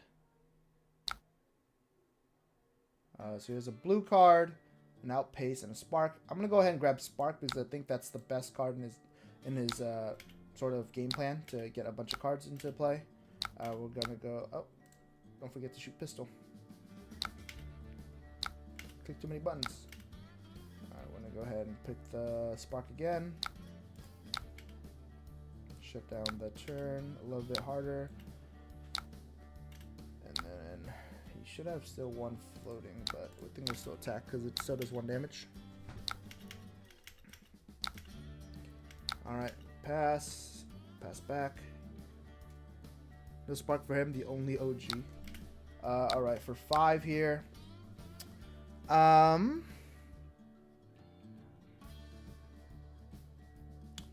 is pretty good.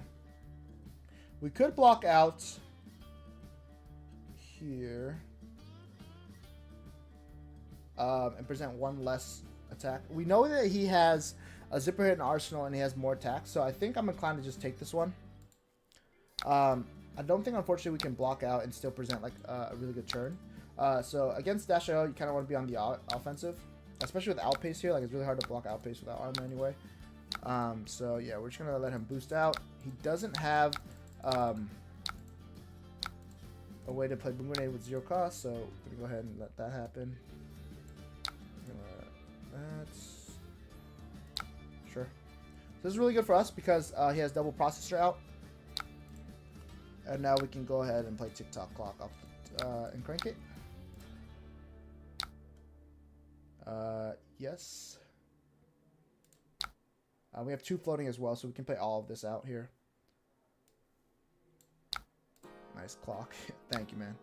I appreciate that. So we're going to play as many breakpoints as we can. We're going to start off with 5.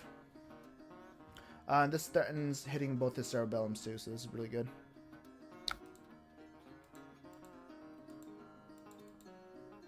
He's going to crown here probably. Boost there. Alright. And then he has to block 7 here.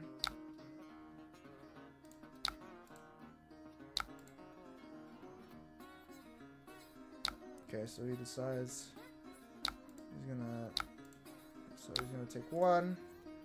I'll go ahead and destroy his cerebellum and keep my pounder. So we destroyed both his items there. Oh, we forgot about the... I always forget about shooting pistol. Why am I clicking so fast? So he probably has an item in hand. He's just gonna try to set up here. We stop his pretty dangerous turn with double processor.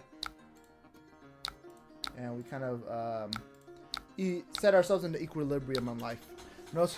Nice clock. Nice clock indeed. So we're hoping to keep the disruption up, which we end up doing here with Twin Drive into Pulse Wave.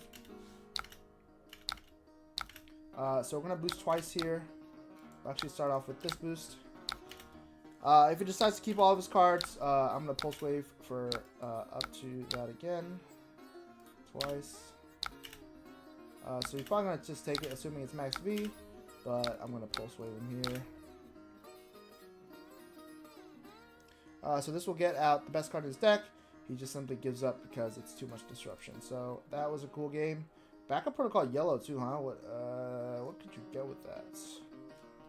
What? You looking to get zipper hits maybe? Pretty good game from us. We beat our -IO counterpart. So we're 3-0. All right, let's play like a bad matchup, like new. So this matchup was really bad, obviously, because she's very disruptive. But hopefully with the correct tools, you can just boost her down. Going first, you probably want to include all of this stuff. You're just going to run a lot more cards in general, just because you want to be able to have that critical mass of cards. And going first is going to be really good. Oh, it's disconnected. All right. This new knows that this is the new OP deck. This is the deck that will take everything. I guess we go back. Verdance is a good matchup, but it's the only one we can play at the moment, so let's see if they want to play. I will go first. Okay, cool. I'm going to go ahead and run Crown, just in case. They play CNC and stuff like that. So in this matchup, they typically do block pretty well too. But them letting me go first, I'm going to go ahead and include a little bit more cards just in case they're Count Your Blessings deck. But I'll be able to have the extra pounder to hopefully high roll a pounder turn 0-2. Alright. Probably going to be a little bit of a shorter stream today. Just kind of showcasing to you guys what's possible with -IE and kind of showing you guys what I think is going to be the deck to take it all. We'll probably play a couple more games here and then we'll kind of end it for the night. Ooh, this is a great hand.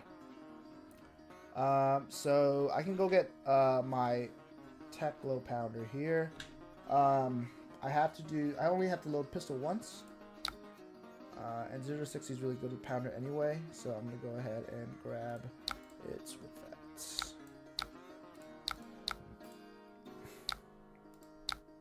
Broken deck when you go first, dude. Broken deck when you go first.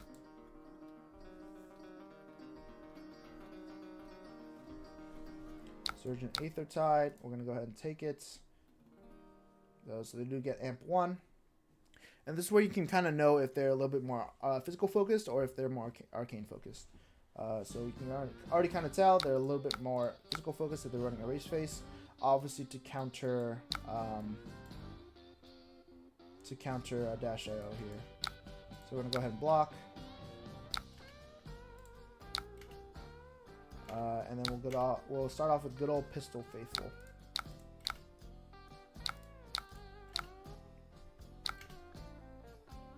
They still only have one card in their banish or their graveyard, so they can't decompose just yet.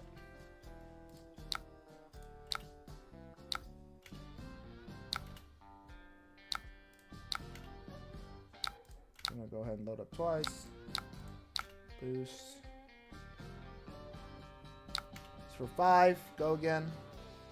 We'll see what they do here.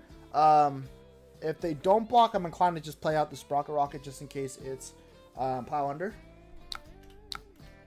Alright, so they are filling up their graveyard. They can decompose here now. So I could save the Sprocket Rocket for like a big max return, which I feel like I want to do. Dash IE is really good It's really important to know when to, you know, stop and just kind of wait. It's kind of harder against the Earth Heroes because of Plow Under and stuff, but you want to be able to know when you can go in and go aggressive.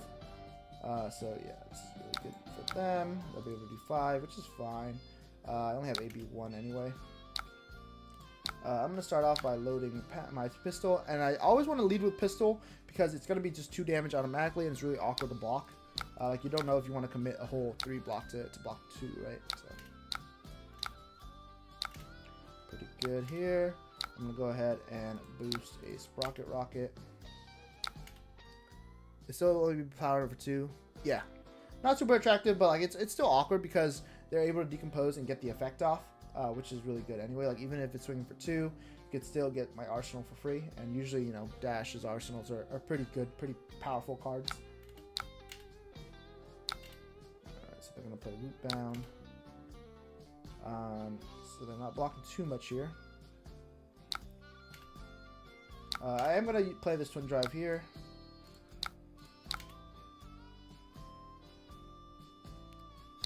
Just to kind of do a little bit more damage and speed the game up a little bit. And then with our second pounder out this next turn, it's going to be pretty good. So what we'll do is we'll load pistol and play pounder.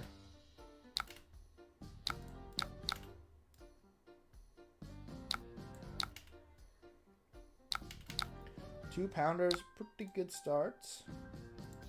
And we draw a pretty insane hand here. Alright. Following the crown. So this is going to be for 8s. So we do have to put 1 under, unfortunately. I think I'm going to put my Plow under. So here's pretty awkward. What we can do is we can still boost 1 Pulse Wave for some damage. And then Arsenal High Octane for the big turn next turn. So that's what we're going to do. We're going to go ahead and shoot pistol like always. They're going to take it. And this is the cool thing about the Tekla Pounders because it just equalizes so much damage and health. I'm going to boost here just to get the damage off. Even though Pulse Wave is not, you know, pulling cards like it usually does, it's still just good to use it as an 8 attack, especially when you have 2 pounders out. They do have Carapace, but there's not enough cards to Carapace and get full value out of, so it's pretty good for us. They're just going to take 8 unless they play Carapace for no... Oh, there's the Oasis pitching. They won't get the value of the health gain here because they're a little bit higher in life than us. So that's good for us. There's the Aether Arc. So they're probably going to save... Nope, they don't save Carapace. So they take 1 in this transaction. I'll probably just Arsenal here.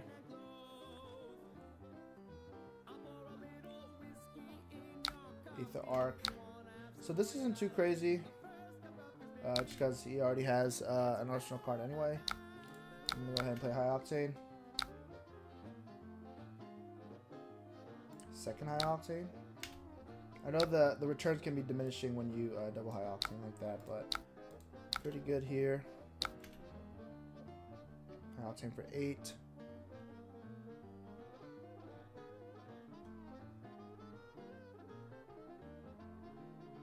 So it'll be pretty important to close the chain here. Dang, that wasn't the best High Octane we're looking for. But we'll be able to shoot pistol a whole bunch, so it's going to be pretty good. It's probably better to just break up the chain here and shoot the pistol a whole bunch. Especially because we get 2 action points for double High Octane.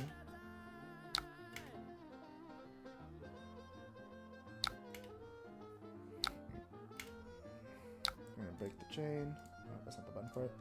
We'll break the chain, we'll shoot pistol.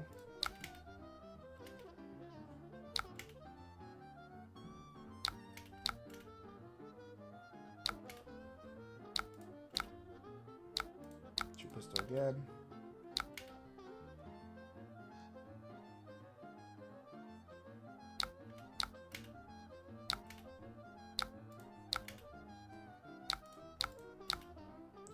So this is We're gonna shoot pistol, give it a go again, since this is our last action point, and then load up the pistol in the induction chamber after too, and then arsenal max V. Drawing a lot of blues, kind of sucks here on the double high octane turn, but we're still able to shoot pistol 4 times, so it's not too bad.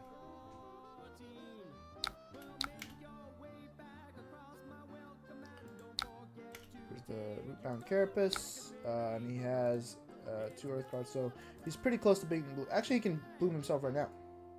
Yeah, there you go. Pretty good. I'm gonna go ahead and arsenal this max V. See what we can do this turn. There's the channel Millennium Tree. Cool.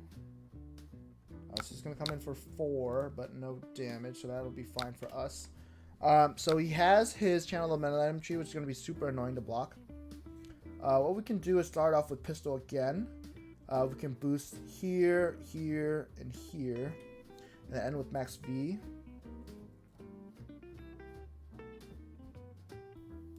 Let's do that. So we're gonna go ahead and shoot our pistol, just to give us the most hidden information. So we're gonna go ahead and boost our first boost for Underloop. I know it's pretty awkward to do a 6 attack first because it's kind of against the motto, but being able to put this at the bottom of the deck just in case fatigue ever happens, which I don't think it will, but just in case it does, is a really good tool. And let's see if he ends up blocking a lot more here. So if he blocks with Barkskin here, he actually gets the full value of the block. But he doesn't block, so he wants to take it. He does not think it's worth it, which might be his undoing. We hit an item here, so pretty pog. Get a 4 cost. Getting this up to 4, so it becomes a 0 to 60 basically. So this is why you run Sparkle Rocket instead of Fast and Furious, just because Fast and Furious is basically never going to be for 4 in this deck. And the fact that you're never really going to put items on crank either. And there's like a couple items in this deck where you can make your Sparkle Rocket a little bit higher than you usually do.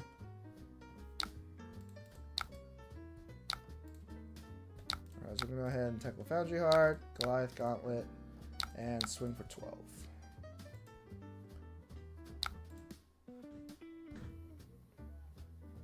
Yeah, being able to use Goliath Gauntlet in this scenario is super good. He didn't block with Channel the Millennium Tree with his Barkskin, so he missed up on a lot of value there.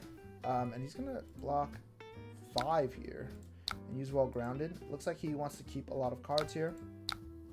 Not sinking any cards, so he's gonna go down to 2. And we're going to go ahead and pass back. Okay, so he's going to use that, which I'm inclined to not block, and Mind Warp. So we're just going to take it. We're kind of already stuck in a scenario where we had to take it anyway, just because it's kind of like doomed. If we did block it anyway, it's AMP 4, and we only have AB1. You're going to go to 2. This is really awkward because he can block with Barkskin again, but I think it's worth it. Boost once.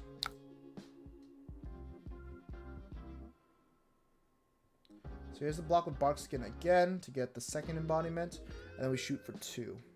He doesn't have Channel the Millennium Tree anymore, so it's just going to be a 2-card hand from him. But we definitely need to block the physical with our equipment next time, just to get the value out of it here.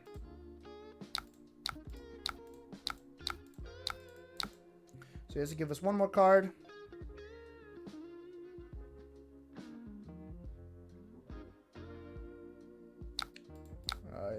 He's going to give us CNC. Cool, cool, cool. So we can block with Max V here.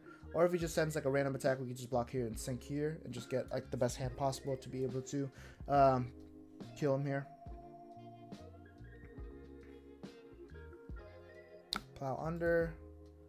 Great attack for us to deal with. I'm going to go ahead and block with this and send my Max V under. And try to get a better hand to kill him with, which we do. Sick. We'll start off with... So my thing heard it here first. You heard it here first. My thing is you always boost Sprocket Rocket second. Don't know why. You always boost it second because, in my opinion, second is the best time for when items show up. It's just a superstition of mine. I always boost Sprocket Rocket second, and it usually hits for me. I don't know why. So we're going to test it here. Alright, so he plays Rampant Growth to heal for 1, so he doesn't die. Sick, so he's probably dead. Unfortunate for him. Unfortunate for me, my Sprocket Rocket did not hit a... did not hit the card I wanted it to hit. And then he has Healing Potion. Okay, sick. Awesome, so we got there. We are undefeated. We're 4-0. And then this will probably be my last game here. Just to kind of show you guys what the deck can do. We've beaten 2 Viscerize. We've beaten the Dash.io versus Dash.ie Mech Mirror. And then we've beaten Verdant, who I think is also kind of a sleeper pick into the meta. I'm a little sad I only started... this is such a cool deck. I'm a little sad I only started playing in July and I was too intimidated by the LL points to buy into it. Yeah, it's kind of hard to invest into it when the LL points were a huge issue. But I feel like it made it a little bit easier because Dash.io uses a lot of the same cards. So it didn't feel as bad. So yeah. We're going to go ahead and put in a lot of items here. We obviously start with that. And they're going first, so we're inclined less to run the Techno Pounders. Just because we're not going first. And then, yeah, I think this is pretty good. Go ahead and submit this. I'll start off with our good old friend Induction Chamber.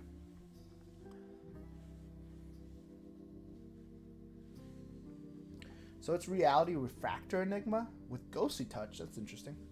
Ghostly Touch does have a block value, so it can get around that. So it's a Count Your Blessings deck, so we know that we have to go ham to start. So what this means is that we kind of have to go kind of ham. What I'm thinking in my mind right now... Oh, they want to play the blue one? Sure. They're going to save the... They're going to save the blue one in Arsenal, maybe? Maybe just because you want to transcend off it. That makes sense. What I want to do is keep T-Bone so that we can rip all their equipment apart. So we want to end with a T-Bone in Arsenal here, I think. Unlike Max V. Which might not be the best, actually, because we want to be able to present enough damage here. So we're just going to go ahead and probably set up Max V in Arsenal here. Just to be able to hit them as hard as we can.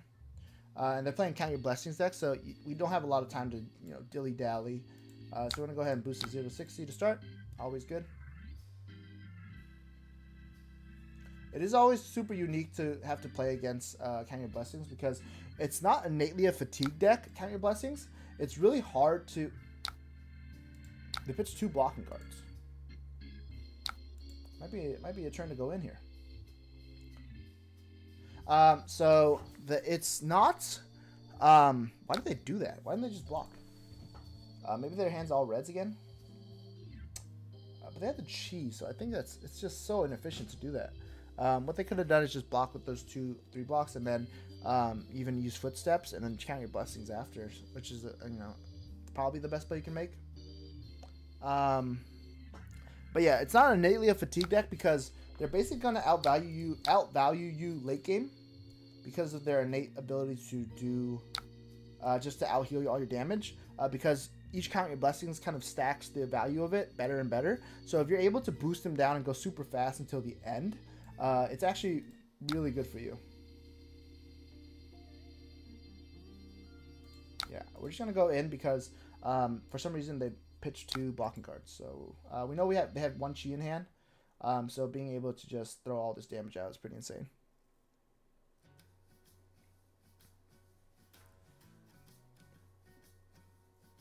Then we set up for next turn with a Max V here. Unfortunately, we don't have any pitch for Tecloplasma Pistol, but hopefully we draw a good hand to Max V next turn. And then we don't need to boost this T-Bone, and it'll still get the effect because we boosted on the chain. So they'll have to block with Phantasmal, or Ghostly Touch, which doesn't matter too much. Not sure why they're running Ghostly Touch. be honest with you. So it looks like they're going to swing Reality Refactor on their turn for 5. Don't know if that was worth it, to be honest with you. I'm going to go ahead and Arsenal this guy. Phantasmal Haze. Interesting. So I'm inclined to take 6 here. So they're playing a weird sort of Ghostly Touch deck, which is fine, honestly, because we're able to just do so much damage. Yeah, I'm going to go ahead. So it's important against Phantasmal to preload Pistol, too. So we're going to go ahead and do that. It doesn't matter too much in this scenario because we're boosting Throttle and Twin Drive. Sorry, Throttle and Throttle. So they can't really do anything against that. Alright, so we're going to do a bunch of damage here. They did pre-heal up to 43 before this, so it's pretty good. They found a lot of Count Your Blessings really early. But it's imperative that we do enough damage to kind of threaten that. Because if we just let them sort of play all these Count Your Blessings out and play slower, they're definitely going to be able to outvalue us in the end with all their Count Your Blessings. But if we're able to catch them on hands that suck at blocking like this, and they just heal for 3 or something, we can definitely capitalize with some good damage turns. So this is going to be a 14 damage turn with double throttle and a pistol shot. So this is definitely going to be pretty good. Yes. Unfortunately, we don't get to max V here when they don't have any cards. But yeah, them's the marbles, I guess. So they have 1 floating, which they can use for Phantasmal Footsteps and block 1. So I'm inclined to actually save my pistol shot here to make it more awkward for them to block next turn. Pretty good draw here. We could hope to draw blue here.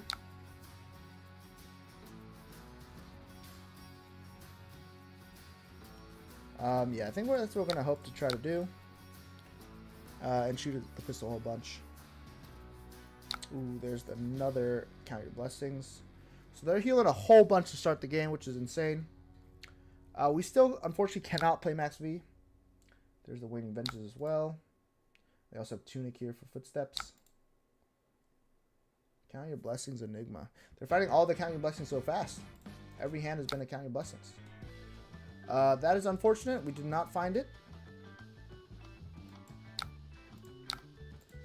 So this is definitely another weaker turn here. Not finding the sauce earlier from us here. So High Octane actually isn't that great because they have Phantasmal Footsteps, and every time we do this, they'll be able to block with Phantasmal Footsteps.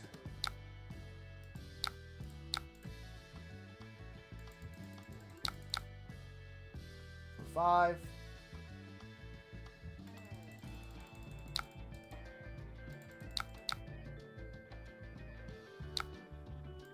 Sure. So full block in this. And then we'll be able to, since this is worth 3, we'll be able to shoot pistol here since we have, they layered it kind of weird. We'll be able to shoot pistol and get the dog to die here. Unless they block with Traverse. So we kind of waste their War 3 here. So they do block with Traverse. Looking for the Chi card, it looks like. And then we'll go ahead and send this card. Nope. Since they have a Chi, it doesn't matter if we rip the card from hand, since we know what it does. So we're just basically waiting on a turn where we can max V. And trying to just outvalue them in this way. Don't know what he's doing. So he probably wants to activate Enigma here, maybe?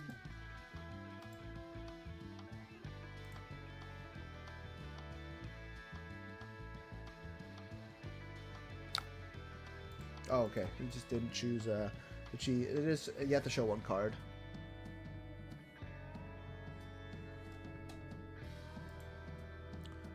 Alright. So we're gonna take the dog from him. He's gonna be able to swing the Spectral Shield here for 5. Which is tough, but I mean that's just the reality we live in. Alright, we draw a hand that we can max V on. So we can take this and hopefully do some good with it. So what we're going to do is we're actually going to bait out the Phantasmal Footsteps. So if we do this, he can 3-block and give a spectral shield actually, so it's not that bad. So it's gonna be pretty hard for us to do that.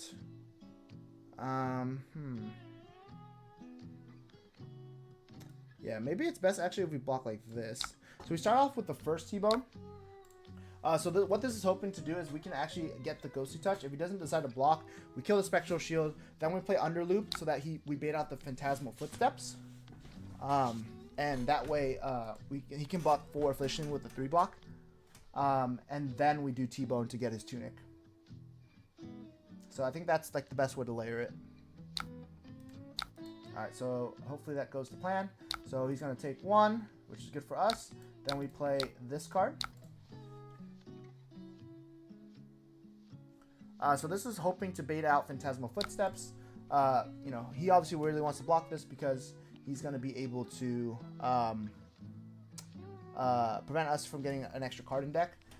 If he has Sink Below, you know, this play doesn't matter. But it looks like he does not have Sink Below, so he's going to go ahead and block 1. He probably has a Count Your Blessings as well, so yeah, he's going to go ahead and do that. No 3-block though, so you're going to take this damage.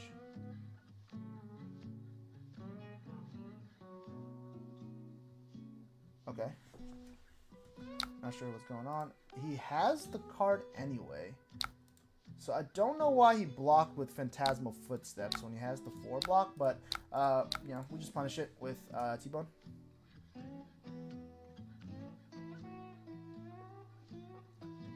So yeah, pretty big mistake from him. I don't know why he did that. And then we're going to go ahead and Goliath Gauntlet and swing for 12. And just blocks her down. So he pays for Phantasmal, but it's good here because our last attack is a 12 block, so if he ends up blocking with Phantasmal, it will destroy his boots. So he probably cannot block here. It goes to 31, good for us.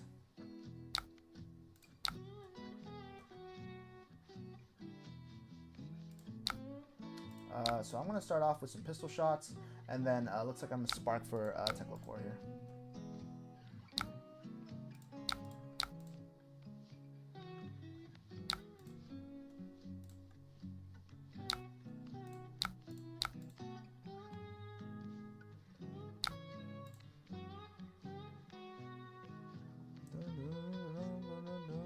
Yeah, against this sort of deck, like you're not really inclined to ever block, really. It's just not a thing you need to do, I don't think. Unless it's like the attack's erase space or something. But you're never really forced to block. It is unfortunate we got our backup protocol gone because now we can't really recur max V. But we'll go ahead and spark here for Techlocore. Unmovable is an option. So good turn for us to not have a really good hitting card. He just has Immovable. He can also not transcend off it, so that's pretty good for us. And then we'll go ahead, load Induction and set up our Techlocore. And then hopefully we draw a good card for our arsenal as well. It's alright. It's another boost card to get us to High Octane and Max V. There we go. This is why Fatigue Guardians scare me. They can force you to block. Okay, this is good for us. That's why Fatigue Guardians scare me so much. They can force you to block. Yeah. They can present actually like on hits that make you have to decide to give up cards from your deck that are doing damage to be able to kind of catch up in that way. Looks like we're going to be swinging 3 into pitch another card for a 6 attack. There we go again. So I'm going to sink a High Octane here. Nice. This is going to be a good turn from us.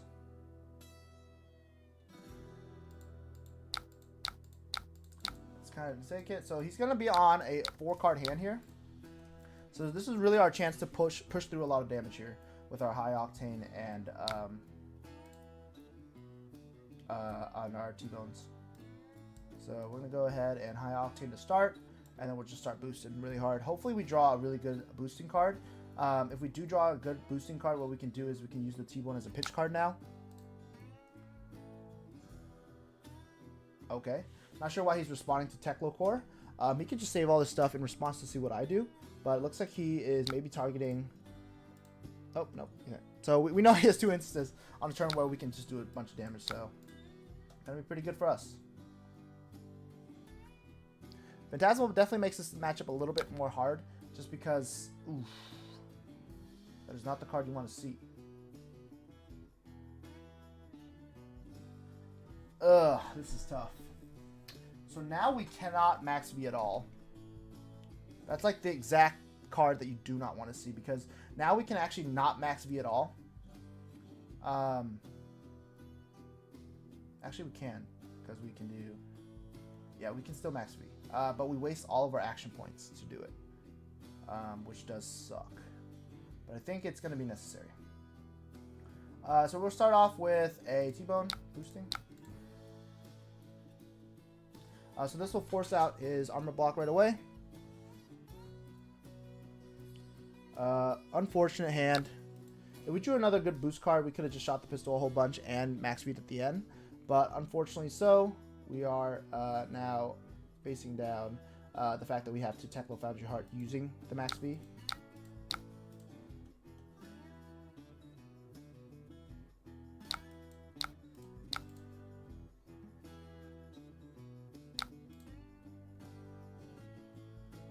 I think you just max V whenever you can max V. Like, there's no really a point in saving this sort of stuff. So he's going to play Mirror Guy in response to Phantasmal Footsteps, it looks like. Maybe. He's actually going to pitch Mirror Guy to save his Spectral Shield for 2. So we know he still has a Chi in hand and another card. So what we can do is do this.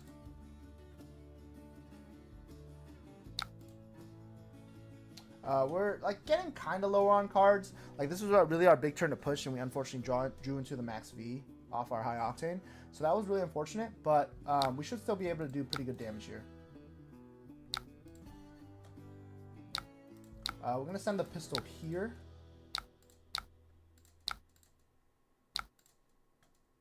And then we'll go ahead and Foundry Heart. And then we'll send in good old maximum velocity for 10. We still keep a maximum velocity round, which is super cool. But we really could have hit him hard here with another boost card. You can't block with armor. So if he has a Count Your Blessings, he can play it here, and he can arsenal the Chi. He does not have the Count Your Blessings, so we're still looking like we're pretty good. He plays Phantasmaclasm. Just another card that doesn't really matter. He's probably going to take our Twin Drive here. Yep. We're going to block like this. And not really care about any other on hits. So we're going to go ahead and load our pistol and shoot for 2 to start. Just to give him the least amount of information possible. And I'm really tempted to play out the Teklo Pounder here. Oh, he's going to go ahead and maybe... what the heck's going on? He's going to play Phantasmaclasm. And we're going to say no blocks again. He sent down our Sprocket Rocket, which is interesting. Okay, sure.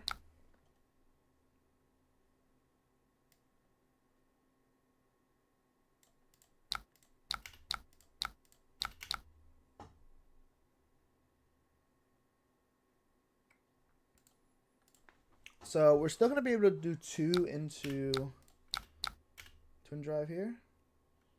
And then we'll end with a Teklo Pounder.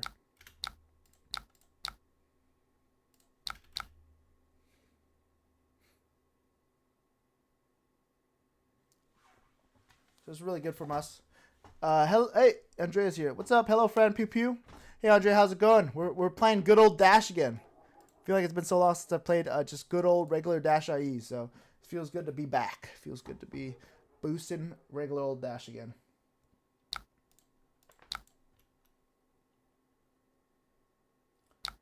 Yeah, so here we're just going to put Pounder and pass.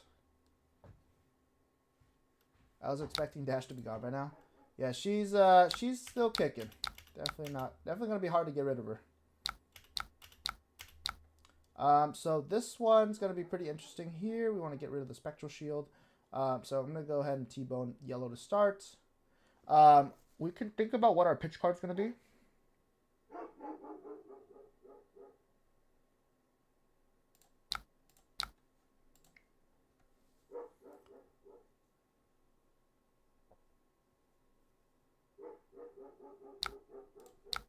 So I'm going to actually go ahead and start off with Tectoplasma Pistol to give the least amount of information possible. This is always super awkward to know how to block, and yeah, so that's why we start off. They give us a 3 block, so that's just already overvalued what we got. So here is where it gets kind of weird because I'm going to go ahead and reload again. And I'm going to start boosting here. So we're going to start off with the boost for 5, and then we'll pulse wave here at the end to kind of rip their last card. And at the end, if they have no more blocks, what we can do is heavy industry gear shift and shoot twice if we really need to. But this way we preload pistol so that Phantasmal Footsteps can only block once.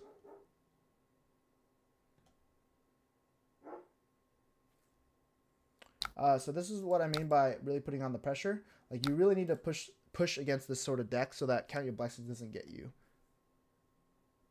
Undid their last action. They want to save the Fate Foreseen, maybe? Okay. Sure. Astral Etchings, playing it. I don't know about playing it, my friend. I don't know about playing it. It's not your turn. It'd be really good if this was your turn, because you can swing it and then swing with Pummel for 4, basically. Alright, so we're blocking with Spectral Manifestations. That makes a lot of sense.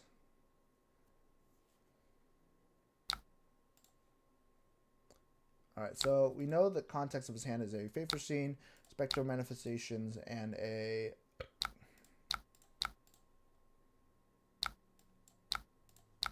Excuse me. And a random card.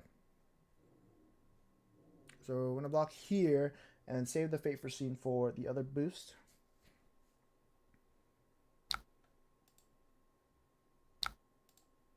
Drop in the ocean. So he's going to drop in the ocean.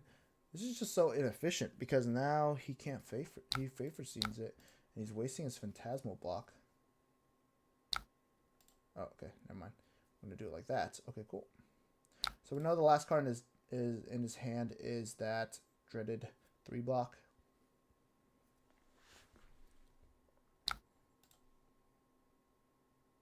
And then we'll be able to rip it out with T-Bone and Pulse Wave.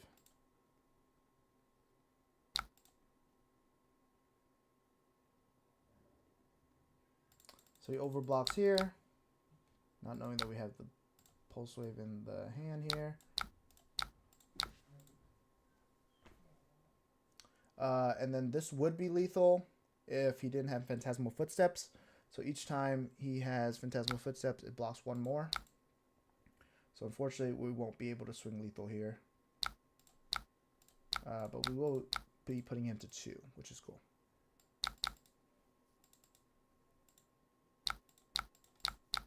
Alright, we're going to go ahead and pass.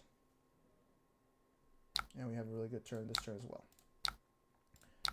So we always lead with the pistol so that it starts off our Phantasmal Footsteps if he wants to block it. And if he doesn't want to block it with Phantasmal, he has to give us a card. He's going to Enigma. Interesting decision.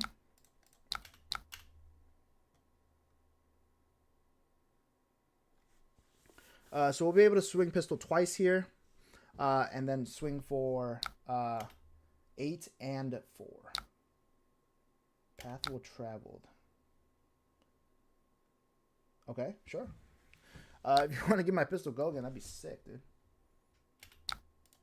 So 2 chi here. If he does have Count Your Blessings, I still don't think that's enough to save him.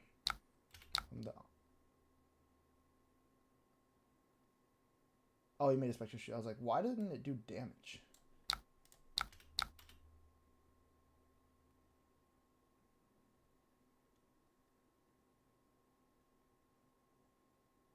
Oh, we messed up.